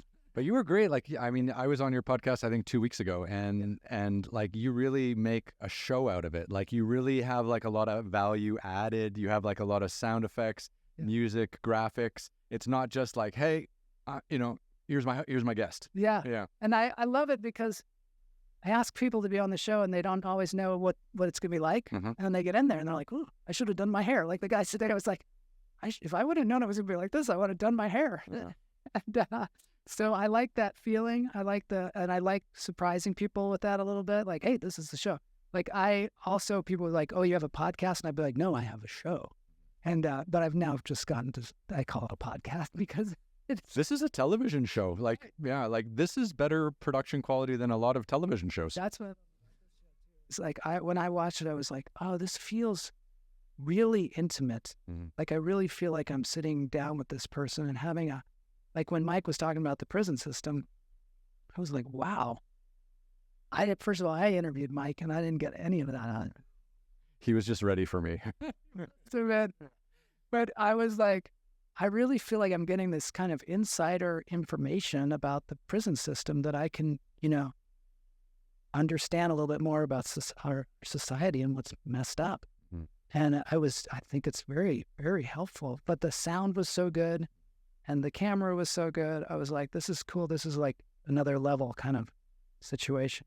Trying. Thank you. I mean, it might be a little too high res for me, and then to get my. We'll drop it down to 1080p. You have to get a filter. But like it's also funny too. Like one of the, like I was gonna last Christmas. I was like having calls with all my buddies and be like, hey guys, happy Merry Christmas. I hope family's going well and everything like that. And then I do that every Christmas. Like I catch up with people I haven't chatted with all year or whatever, and none of them live here because I've been all over the world. So. Yeah. So I would, take my time, catch up with people. And then at the end of the conversation, I'd be like, hey, like I'm going to start a podcast, in January. And they're like, oh, there's too many fucking podcasts. I'm like, yeah, there's a lot of podcasts. But then I'm like, I'm just going to talk to people. Yeah, I'm going to take my 25 years of experience of traveling around the world and being a global citizen, and I'm going to bring it to LA and just chat with people. And the responses were hilarious. Like someone was like, don't waste your time. Another was like, you should just talk to adventurers because that's what you are. Yeah. Yeah. And I'm like, I fucking hate other podcast expert. But then I was like, well, I hate other adventurers because because I know how they feel when they go out and do their thing, and I know how they feel when they come back, and I talk about it all the time. So I really was like, I want to have like a real multidisciplinary experience where I talk to someone different every day in a totally different field of work than mine. Yeah. So I can I want to educate myself about the world, not just talk about shit I know. That was why originally I did the fat-free film, was because I didn't have a film degree. I didn't learn about film. I learned about theater. And I was like, I'm in Hollywood. I better learn how to make my own movies because clearly I have to make my own. And I was like, I'm just going to learn from these people. I'm going to share it with everybody. Mm-hmm. And then also with lunch therapy, I started out similarly. I knew a lot of comedians, so I interviewed a lot of comedians, but I also interviewed friends of mine from high school. Mm-hmm. We'd be like, okay, so what color was the truck that almost hit us when we were a sophomore in college and we stole that car, whatever it is, trying to recreate stories that we had in our memory, of things. And that was really fun too. Again, too, it's you're going back to that time capsule thing, right? It's like having those conversations with friends about things you've done before. Like everyone out there feels the same way. Like they all have those experiences that they kind of can't remember. And when they get, back together with their friends, maybe they're having a few drinks, like laughing about crazy shit that almost killed them when they were 14. And then you can bring that onto your show and have that same experience. Like that's what people want to connect with, I think. Yeah. Yeah. And then, I got Marty Krofft on there from Sid and Marty Krofft. I don't know if you grew up with that at all, but when I was a kid, HR Puffin stuff was like one of those miracles that was on TV that you were just like, what the heck is here? And this is the coolest thing I ever saw in my life. And it's kind of scary. Mm-hmm. And then Land of the Lost, and they did all these different shows that we watched when we were kids. And it was one of those things where to get him on my show was just really me, like not necessarily like being a fanboy, but really trying to piece together, like, where was that coming from? Because it was so out there. And a lot of people would say that they were on mushrooms or something, because it was like late 60s or something when they started making these things, the early 70s. And so everybody thought they were like all high the whole time, but they don't do drugs at all. They just love the puppets and they love scaring kids, which was really kind of fun too. They were like, yeah, we love to scare kids. We were totally sober making it, but we're hoping you're high as fuck when you watch it. Hi, people watching it. Yeah. But it was so cool to be able to talk to him before he passed away. And also he gave me all kinds of great producing advice. Like he said to me, he said he was at the Beverly Hills Hotel, and I forget, he was having lunch with like Liza Minnelli and somebody else a long time ago. As you do. Yeah, as you do. Walt Disney walks by. As he did. He's like, I love your show. And he's like, oh, thank you. And he said, but you know what? You gotta put your name above the title. Because if you want people to know who you are, because otherwise people won't know who you are. They'll see all these shows, but they won't know where they're coming from. So he's like, put your name above the title. So they were always Sid and Marty Krofft's whatever, Electra Woman and Dinah Girl or whatever. And so that's why I do that with my show now too. It's Joel Marshall's Lunch Therapy, but it also helps me out because there's another show. Okay, that's good. Some differentiation. Between the two. I just called it the Ryan Pyle podcast. Yeah, which is a great idea too. I think that's really good, but it makes sense because he's like, then that's you. And also he also said never sell your show. Never. Yeah, which is what you just sort of reinforced as well. I give it away to somebody else. Yeah, I mean, if you talk to people who have been making television for like the last 20 years, and if they don't own any of it, like they're broke. Like unless they're fucking financial wizards, like they're broke unless they're getting some kind of royalties. Like this, like Beverly Hills and the fucking people who live up on the hill. Yeah. Like that hill is built on royalties. Yeah. Like whether you're in the music industry, whether you're an agent, like everyone gets a piece, right? And if you don't have a piece, like, and you're going to work for 20 or 30 years without having any ownership in anything, like by the end of that, you will have nothing. Like, I know so many people like this, especially actors, because actors, I was talking about that kind of delusional kind of quality that a lot of times people that work a lot, especially when they're young, they have this. Mm-hmm. When they stop working, they start to lose that delusional quality. Yeah. They start to realize the real thing, but they spent all their money and they didn't save, or they got a finance person Who stole it all? didn't pay attention, Yeah. and that person just took it all. Pacino went broke twice. Yeah. Yeah. Yeah. Yeah. And if you don't know that, you end up, older and you're like broke. Mm-hmm. And that's one of the things that I'm glad about my life, in that I've always had to support myself. And so when COVID hit, I had a job. It isn't my dream job or anything, but I've been able to have health insurance and all the things that I need to have. Mm-hmm. And it was a blessing, some of this, whereas I looked at people that had friends of mine who were on shows and had so much better careers than I had, but they were just like struggling. Mm-hmm. I believe it. Yeah. Yeah. So it's important.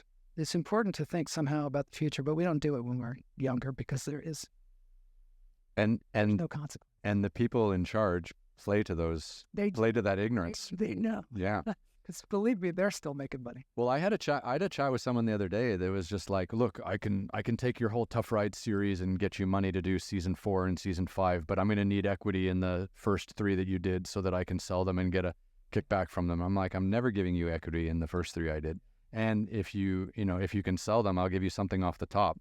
But at no stage will you ever own anything I make. How did you get so business savvy? I mean, I know you were a journal. The photography industry taught me so much about copyright ownership and rights usages. So like when I photographed for a magazine like Time Magazine or Newsweek, they would pay me for they would pay me a day rate to go out and shoot something. I would give them the photos to use for that one issue, one time, and I would own that photo. And then I actually had an agent, Getty Images. First it was Corbis, then Getty bought Corbis. But then, and then Getty Images would take that image and then resell it to all the other magazines globally. Because if it was like a big story, it would be like front page for Newsweek or Time, and then it would syndicate on all the others. And I could only get that syndication if I owned the photo the first time. Yeah. So if I did like one time there was in 2008 there was a financial crisis. I went down into southern China because it turned out all of the factories in southern China were heavily leveraged. And then when the banks all almost went bankrupt, they stopped lending to each other and the cash flow stopped. So all the factories in southern China didn't have money to pay their workers. So the workers were just sitting around doing nothing, and some of them like torched their factories. And this story was almost not even talked about. But I went down there. It was in and out 1 week, but it was a Newsweek cover story. But then that photo went everywhere after that, and I made thousands of dollars off that one assignment, right? And that's how it works when you own stuff. Like if I had gone and done that assignment and then given that photo to Newsweek, they would have distributed into all those other magazines and newspapers, and then they would have taken that income out of my pocket. So there's this. So being a photographer really taught me like how to make sure to own your work. And when someone wants to publish it, they're borrowing it for a specific amount of time. And if they want to use it after that, again, they need to repay you.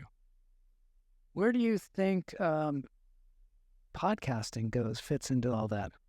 I mean, you have to do it on your own platform and you have to own it. I mean, and so I've had a few people come to me saying like, look, like your podcast is pretty good. Like, you seem likable. Mm-hmm. The quality is decent. Thank you. Most people hate me. Hey, not so many compliments, please. Yeah. I can't take it.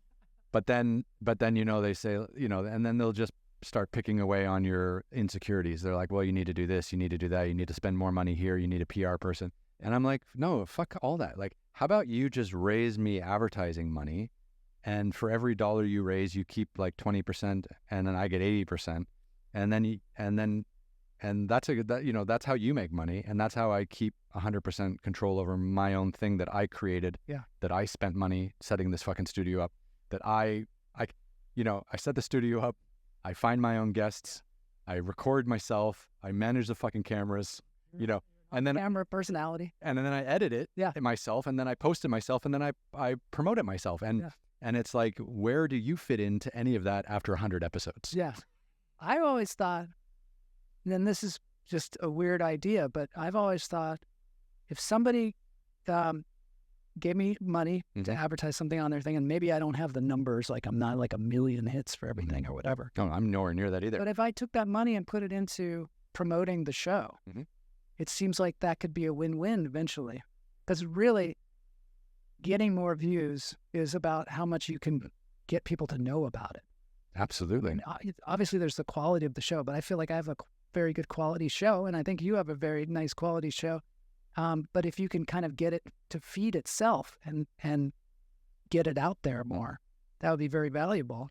Are there structures like that? I mean, I know there's 1 million podcasts out there. Throw a rock, you'll hit a podcast. But I don't think that's as true as people say it is. Well, right now, everyone's like fighting for guests, right? Like everyone's like, I got to have Donald Trump on my podcast, or I need to have like, and then the problem with that is that all these podcasts are just interviewing the same 100 people, and it's getting fucking boring. Yeah.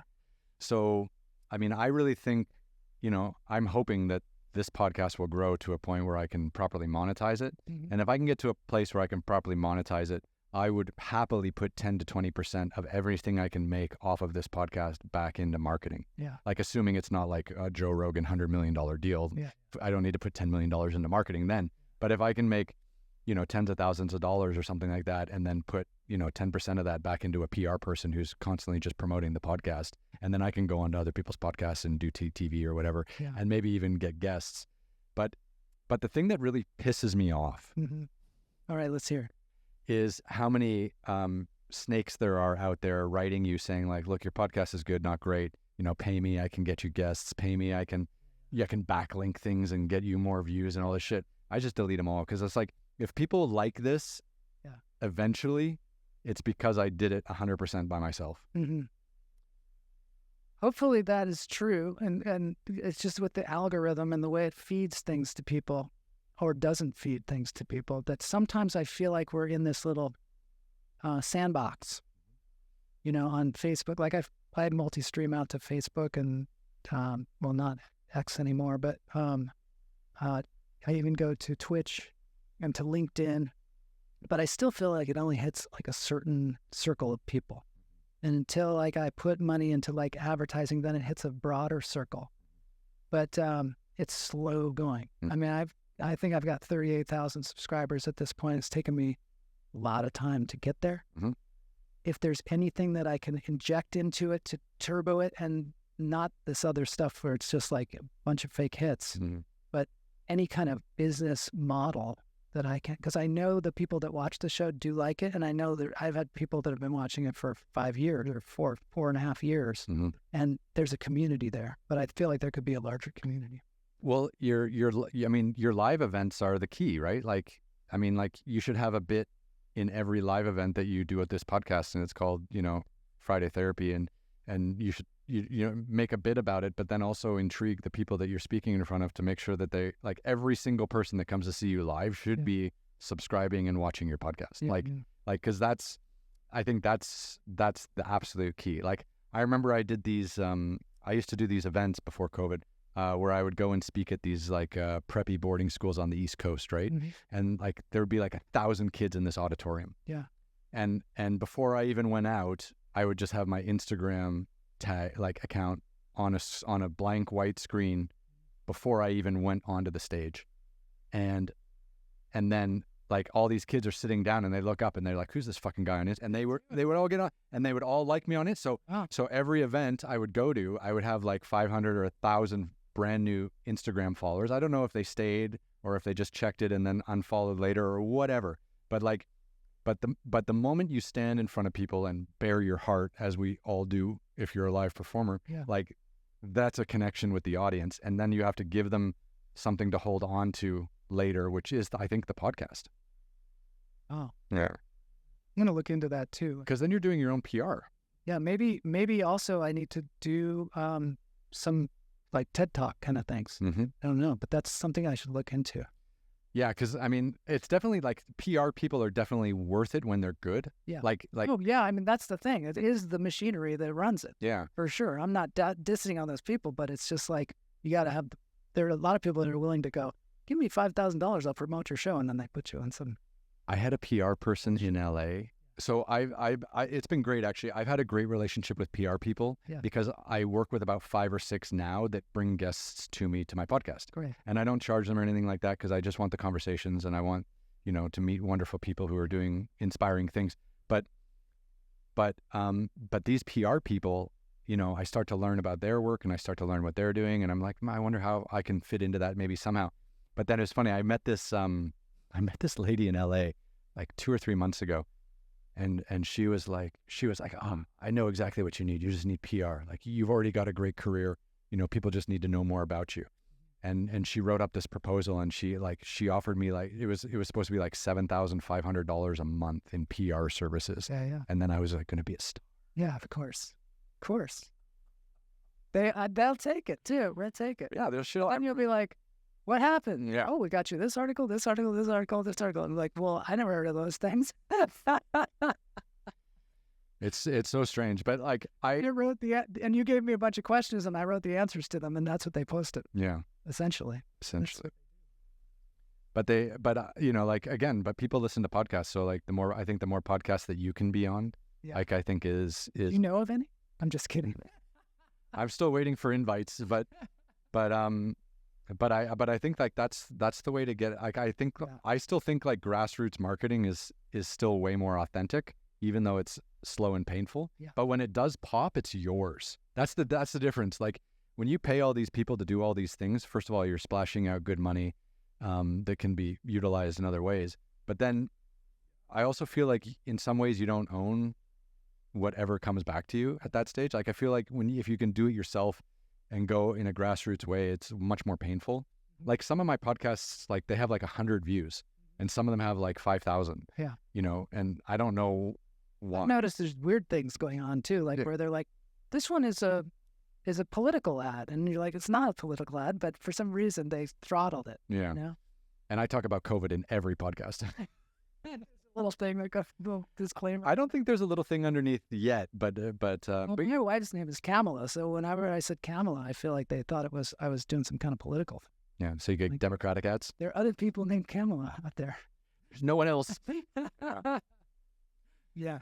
So have you given up the acting? Is it still on your agenda? Is it still something you're striving for? Like where does that insecure actor that came back from Massachusetts fit into who you are now with your stand-up comedy and your podcasting? Well, I study with one of the greatest acting teachers in the world. Her name's Ivana Chubbuck, and I study in her master class at over on Melrose. And I've been studying with her for a number of years. So I put up a scene every week, or every other week at least. Mm-hmm. I've been doing all comedy, doing just tons and tons of hundreds of scenes in this class. And then I audition, which right now auditioning is really weird, like because people are auditioning from all over the world. Remotely. Yeah. So the field is much, much bigger. Mm-hmm. So that's kind of a crapshoot. You have to find the perfect role and somebody has to see it. God knows if they're even seeing it. That's creepy, right? Like imagine you spend a lot of time. Yeah, like self auditioning is terrifying, isn't it? Yeah. Yeah. And I mean, it's part of the craft, and it's really, I love doing it, but it's time. Mm-hmm. And so it's also up to me to make my own show. I have a show called Old Joel that's about an aspiring actor in Hollywood who's over the hill, and it's a little bit of a Larry David type thing. A little curbish. A little bit, and a little outrageous. And I'm making that one piece at a time, because you got to make your own opportunities. But I shoot it myself, and I'm doing it one scene at a time and put it together. And I would love to learn more about how to sell I have to learn more about selling these kind of things and getting them actually funded. But that's a process, and that's what I'm focusing on at this point. Yeah, it's hard to like fund like short films or short television shows or these like passion pieces because they don't fit into the way people consume media at this moment, maybe. Yeah. And I do outrageous things on my YouTube channel. Like I will go do stand up in front of a grocery store, and I find that that actually gets more views than anything. You know, I did a thing at Quentin Tarantino's movie theater about how to sneak into the movie theaters. I'm there with my microphone. We're telling people how to sneak in. And that got a lot of views and a lot of people commenting on it. Mm-hmm. And so I keep trying to find a new way. I don't have a lifestyle where I can hang out in comedy clubs and become like the world's funniest comedian because I work at night and I just don't have the ability to hang out in a club waiting for 6 minutes of time. So I find innovative ways to do my stand-up on a daily basis, and I find innovative ways to act on a daily basis. Well, that's powerful. I like to sleep at night. And sleeping, I probably work until 1 a.m. at my job 4 days a week, and then I work from 1 a.m. to 3 a.m. on my show. And then I get up on Tuesdays and work 2 hours before the show, putting it together, and then I do the show, and that's Tuesdays and Fridays. So, and then I have my class, and then I'm auditioning, and I have a job. So I'm working all the time, And you've managed to keep a relationship. And I have a great relationship. We've been together for 24 years. Congratulations. She's an actress too, though. Fuck, no way. Yeah, she's a very well-known actor, though. Okay. At least she's got a lot of, she's been in this industry forever, and she's a director. So yeah, so we don't have kids. Mm-hmm. So we have a little more time than maybe some other people. 4 cats though, baby. 4 cats. 4 cats. We've bonded already.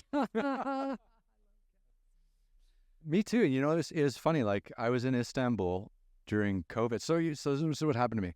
So I found my 2 cats in Istanbul, and so there I am. So I was in Dubai in January 2020, and I'm like, like what the fuck's going on with this COVID shit? Like it's just China, whatever. The rest of the world's gonna be fine. So. Yeah. So in January, I did like a 2.5 week driving trip all around Saudi Arabia because I was planning on doing a big shoot in Saudi Arabia, and I had government support. It was going to be massive. It's going to be like a really good thing. And then that was supposed to start in March, right?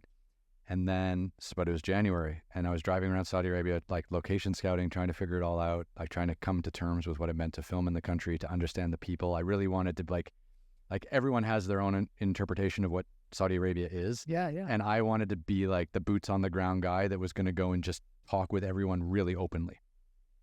Yeah, because it doesn't help if you're like, Saudi Arabia is a big evil country, I'm never going there. Like that doesn't help anyone. Like go there and find out if the government propaganda is real, and find out if all the people really agree with it, and break bread with people and talk with people and everything like that. So I really like it. It's very much like I am very much a student of Anthony Bourdain. Like he is my hero. Like rest in peace. Yeah. But like to me, he would break bread with anyone that he found to be a despicable human being to get to the root of what that human being is. Yeah. Like and I just appreciate anyone who's willing to do that. So I wanted to go there and just like really figure out what was going on. So that was all kind of happening in the background. And then in February, I went to Myanmar to film, and we did a great episode in Myanmar. And then in March, all like Saudi Arabia closed, and they're like, postponement, everything. Like we'll get back to you in a few months, but let's see where this all goes. Anyways, it all ended up being canceled, like act of God, force majeure, that one clause in the contract you never think's going to happen. And then in March, I was like, fuck it, I'm going to go to Ethiopia. Like I was just like, Africa doesn't give a fuck about COVID, and no matter what happens, the African people, like whether they're 50 different countries in Africa or something like that, like these people are just going to keep working and keep getting through it. And like they're not going to shut down like Western Europe and the US. Well, right. So I go to Ethiopia, I'm 5 or 6 days into filming, about halfway through, and like the whole world shuts down. And then the Ethiopian government is saying like, they're going to close their borders. They're going to shut down the airport. And we're just like, fuck. So we had to stop filming. We still got an episode out of it somehow, but the last like 5 minutes is just me sitting on a chair about to like drive 12 hours straight back to an airport, being like, guys, like, I hope everyone stays healthy because we're in a shit show now. But then I couldn't go back to Dubai because they closed their borders, even though I was a resident. And then I didn't want to go back to Canada, which is where I had a passport. And And then I just went to Istanbul because I thought the Saudi stuff was still going to happen at that stage. And I wanted to be almost in the same time zone. So Turkey is almost in the Middle East, the bridge between the Middle East and Europe. So then I was like, Istanbul's a good place. Turkey was still open. So on like March 19th, I landed in Turkey at 7 a.m. from a direct flight out of Addis Ababa. And that same day, 5 p.m., Turkey closed the airport and closed their international borders. So then I'm sitting in this hotel like, what the fuck? And then one night I'm just drinking because that's like all there was to do for a couple of weeks. And then I can hear this like little cat crying, like, and it was like a baby, and I could hear it. And then I went down and found it, and like the mother had left it, like the mother had obviously had a lot of babies and left it behind. And I just scooped him, and then I took him to a vet, and the vet said he's gonna die, just leave him. And I was like, fuck you, this cat's gonna live. So we like bottle feeding him for weeks. Finally got him healthy enough, got him his little pet passport, got all the vaccinations. And then we traveled the world with him. So like he's been to like more than 25 countries. Yeah, that happened to us too. We didn't have, none of that happened to us, but we didn't have cats or any animals. We were like, we don't want to have them because, we'd have to take care of them. We couldn't just fly off to India or whatever. Yeah. And so, but one adopted us one day. It was just sitting there and just got closer and closer to the house and eventually won us over. And that was cat with a broken tail. It just had all kinds of problems. One day the neighbor came over and was like, what? And we called it Cracker. It was a female. And they were like, what's Harry doing here? Harry? And my wife calls me up. She's like, somebody just came over and said, what's Harry doing? And they're like, that used to be our cat. And she was like, oh no, you're not going to take her, are you? And they're like, no, we got a dog. And then Harry just disappeared. And we were like, okay. So then we had that cat forever. And it was, it was a beautiful cat. It had all kinds of problems, but like I was exercising. I was doing P90X, like I was saying before, and I would jump over the cat. The cat would sit right in the middle, and I'd like jump over the cat and stuff like that. And then also we rescued 2 kittens. We were out walking one day, and these 2 kittens came out from this house, and they were just a mess. Mm-hmm. And Kamala was like, we got to take these kittens. And I was like, no, we can't have more cats. One already. And they followed us home miles. Mm-hmm.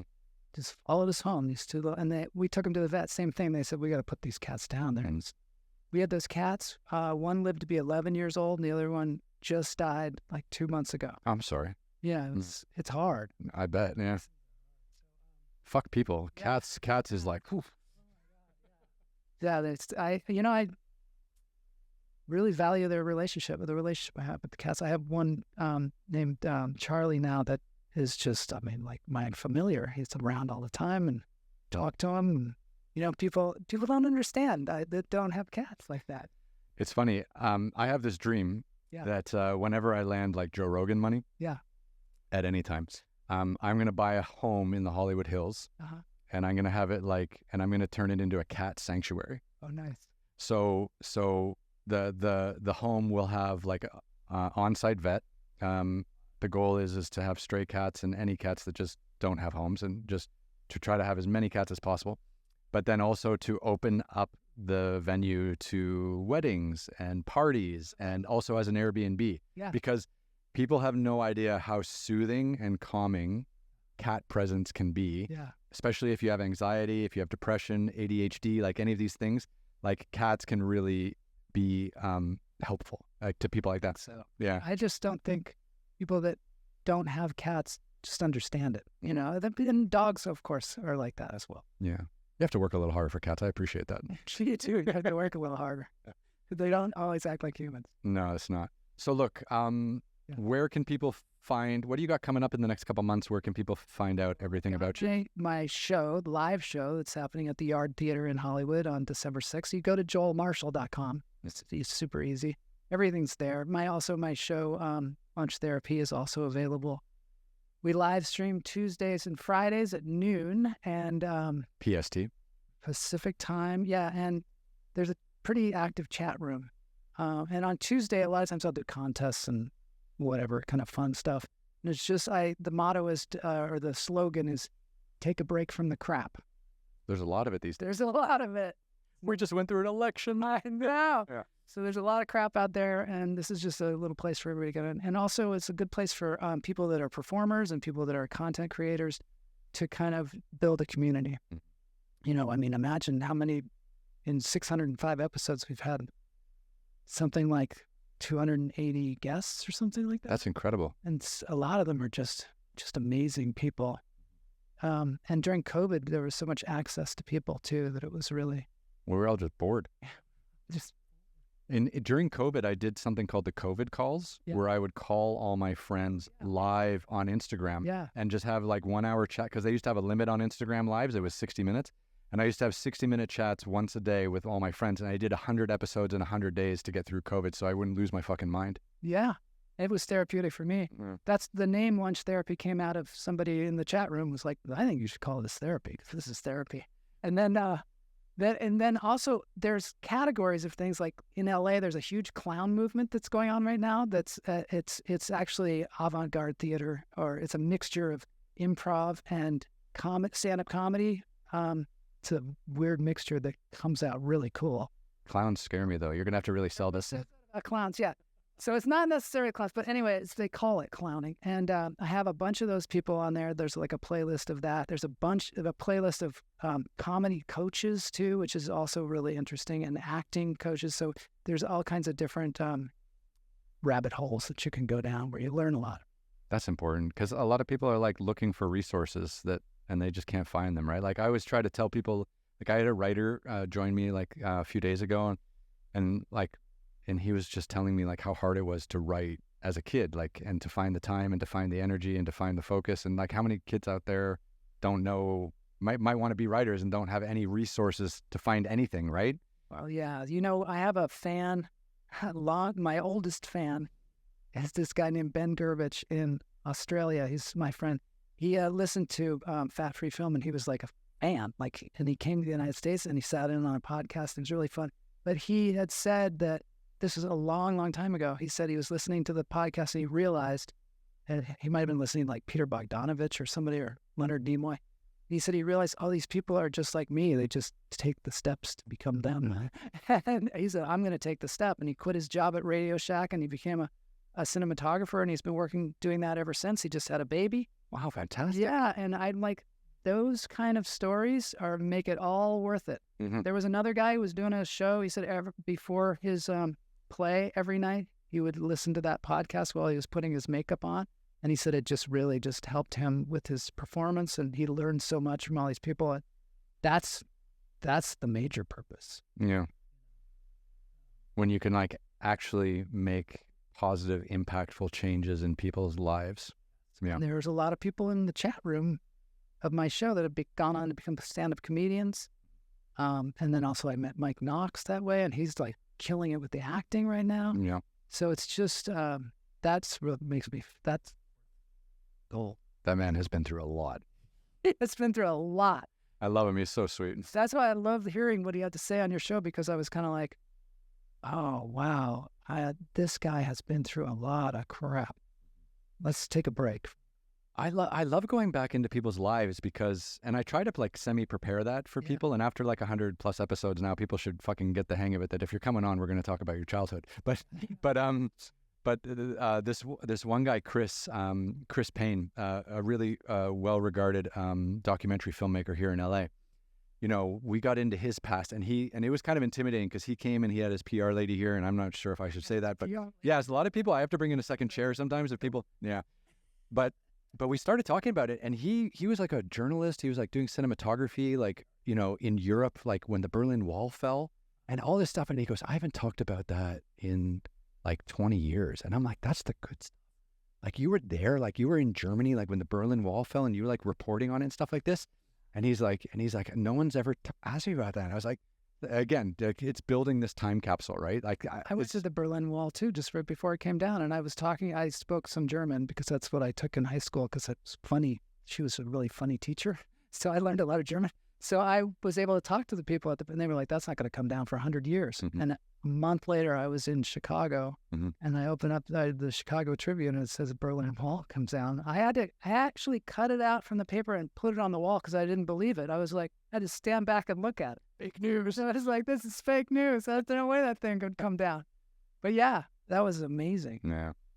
I love these. I love like just picking out these little, trying to dig and find these like little memories that people just haven't talked about in decades. Yeah, I hadn't thought about that either. I had gone over into the eastern side of Berlin too, and we talked to this kid, and they were like, "How many cars do you have?" And we were like, "I don't know. My family has like 2 cars." He was 2 cars. Like that was like a big deal or whatever, you know? Yeah. And I was just like, "Oh wow, this is amazing." And then when the wall came down, it's like, Yeah. how did that happen? Yeah. Socialism for everyone. Yeah. Well, look, man, are you feeling good about it? Yeah. Yeah. Anything else you want to pimp or talk about, or? No, I think I talked for quite a long time.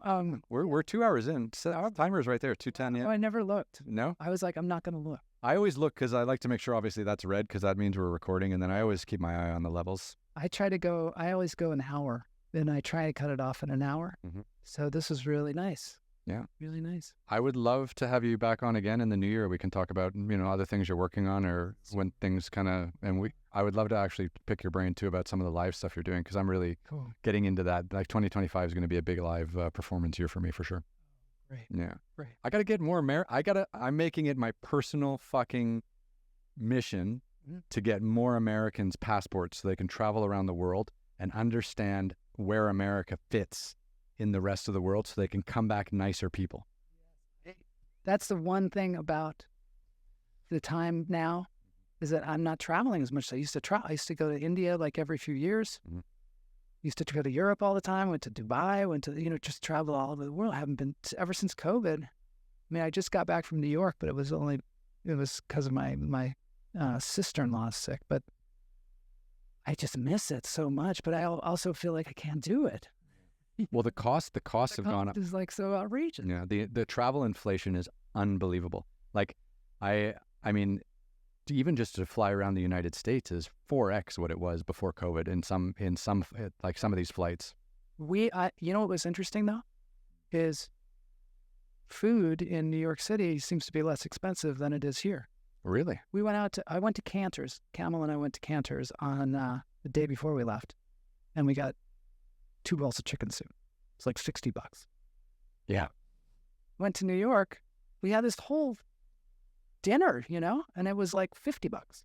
So I was like, but maybe it's just people eat out more in New York. I don't know. I think so. Like, I think the apartments are smaller. People eat out much more. Like, it's way more competitive, and people are really price sensitive. But no one in New York eats at home. Like, I would go to New York and do these fucking meetings with all these broadcasters and stuff like that. And they would be at like 4 p.m. or 5 p.m. And then right after that, everyone would like, go out for dinner, go for drinks, and no one gets home before like 10 p.m. Whereas here, like it gets dark at 5:30, like people are home because like New York is a 24-hour city. LA is not a 24-hour city. No.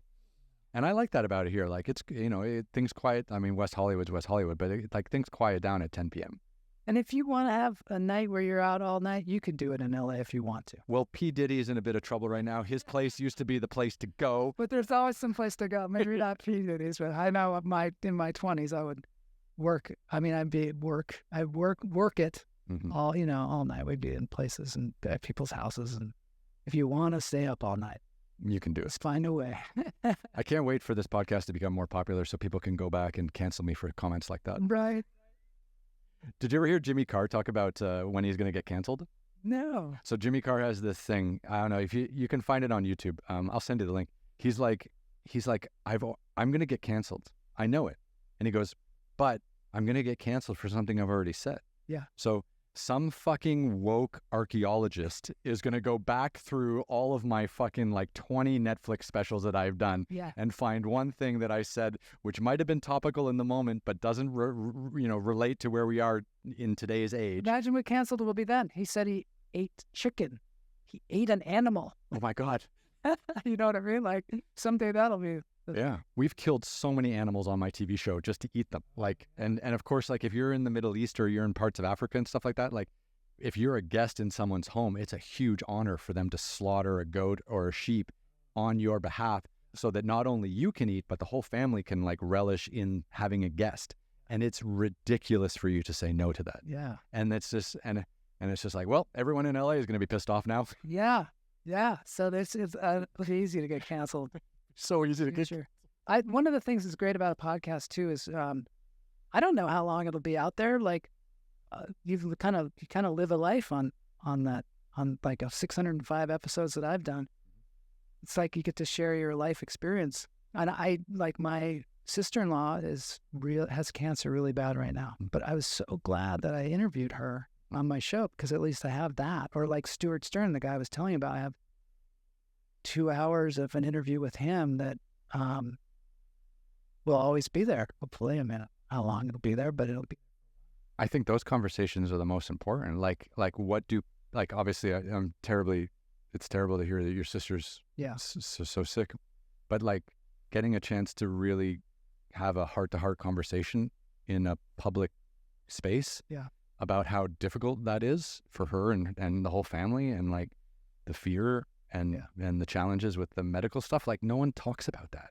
Like how many really famous people here have major health issues that are affecting all Americans? We would never talk about them because they're famous, but actually if a famous person does want to come out and like actually talk about cancer or something like that and do it in a platform, like it would be so helpful to so many people.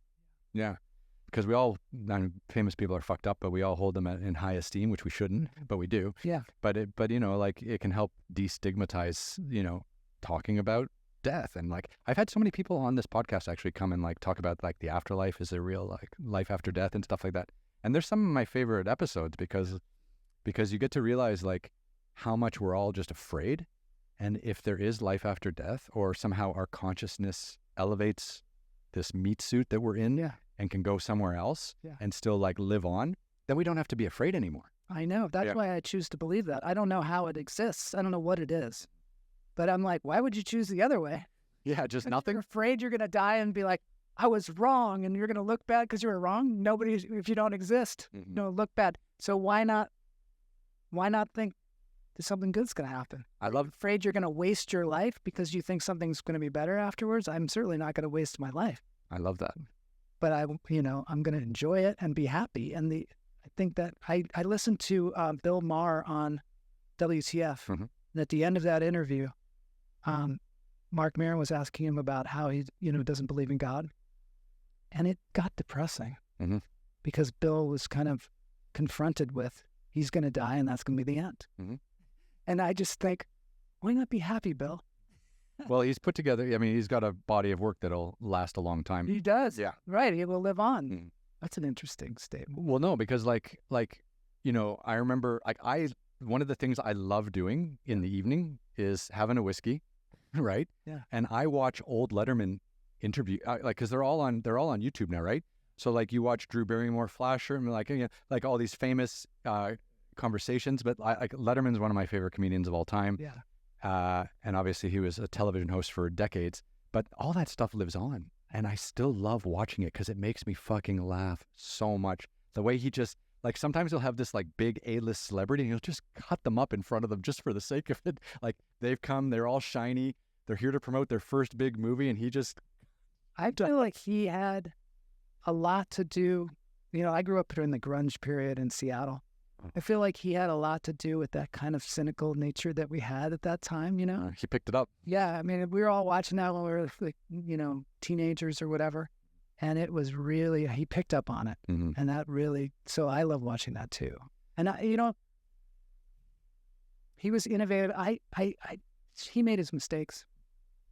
But I don't think he was ever really mean-spirited. I think he made some jokes sometimes that piss people off or whatever. But that's what comedians do. But he was just fun. It's like you never knew what was going to happen. He was willing to do weird things and have stupid pet tricks and all that stuff and throw stuff off the building and watch it smash, whatever. I just think that was really so right for the time. Yeah, it's what we needed. It's what we needed. Yeah, and he was definitely like the comedian of the moment, just giving us the kind of the slap in the back of the head we all needed at that moment. Yeah. I don't know what we need in the future, but we maybe need a little bit more of that now too. I don't know. I don't know what we need. I feel like, I think we need less mean-spiritedness is what I think we need. well, that we're not going to get that for the next 4 years. No, but I'm thinking that we have to compensate as a society from obviously as a society, we've gone to the direction of name-calling and mean-spiritedness. Mm-hmm. And so somehow we're going to have to swing that pendulum back by making an effort to not be mean-spirited. I think, though, that it's only in the legacy media where people are being really mean-spirited these days because it pumps ratings. So I think like conversations like we're having right now, like even if I grossly disagreed with everything that you've done in your life, I would still be polite and respectful to you because I think you can still be polite and disagree with someone. Yes. You know, like I went to university and, you know, everyone has had these critical thinking classes where you have a topic and you have two sides of the topic, and then you choose one side and you choose one side, and then you have to switch sides and debate the other person's opinion so that you understand how other people on the other side of the wall feel. Yeah. You know, and that kind of stuff is genius, but no one uses that anymore. No one wants to talk to anyone that disagrees with themselves. So everyone is just creating these like echo chambers of like same thought people, and we only talk to people who think like we do, and then they only attract audience members of people who think, and this is all just being really destructive. I think we've seen that like the last 10 years, the mainstream media has just been really gross and maximizing this and making it even worse. And you know, maybe like the worse that gets, the more people like us will have an audience, because like at least we're trying to do the thing in the most kind of respectful and conscientious way possible. So yeah, I hope so too, man. I think there's also a weird mechanism in people that make us click on links that say something mean. Mm-hmm. And I don't know why we all have that, Mm-hmm. you know, especially if it's something mean against somebody that we disagree with. Mm-hmm. And somehow we need to get that under control. Well, it's all just clickbait, right? Yeah. Like just don't click it. And Yeah. then if no one clicks it, they won't publish it. Yeah, so we need to kind of resist that. Yeah. But that takes critical thinking. That's the problem. That takes critical thinking. And so like, is this good for me? No, this is not good for me. Yeah. Do you like single malt Scottish whiskey? I stopped drinking. Oh, good for you. Like, this is weird. I went to India for my anniversary, and there was a guy named Shir Shamesh who was a yogi, Mm-hmm. and we just did a bunch of yoga and had an incredible time in Goa. And then it was New Year's, and I got a bunch of booze, and we were all going to drink or whatever. And then they didn't drink very much, and we were kind of like, and we had spent like 2 weeks with them. And I was like, how come you guys aren't drinking? They're like, oh, I'll try a sip or whatever. And he goes, but I don't really need it. And I was like, What does it mean not to need? I know. Yeah. Oh, so I did my share of drinking. You know, I was in my 20s in Hollywood, and we were drinking all night. Just a lot of drinking. Mm-hmm. So I decided to see what it would be like not to drink. And I'm Congratulations. enjoying it, Yeah. especially at this age, because I have a tendency I'm not an alcoholic, but I have a tendency, if I have one drink, to want to have another drink and another drink. That's how it works. Yeah. Right. So I think I could go that way. And so as much as I like Scotch, I just haven't had it. And I think it's probably been about 6 years. Maybe I can get you some of that hibiscus tea that I'm brewing. That would be great. That would be great. So we good? Yeah, we're good. All right. So now we can go up here, camera 4. That's the one where we show everyone this is not a Zoom call. Same room. Shake it out. Oh, like, Come back anytime, man. yeah, thanks a lot. Thanks for having me. And this is the production quality. Fade to black, and we're out.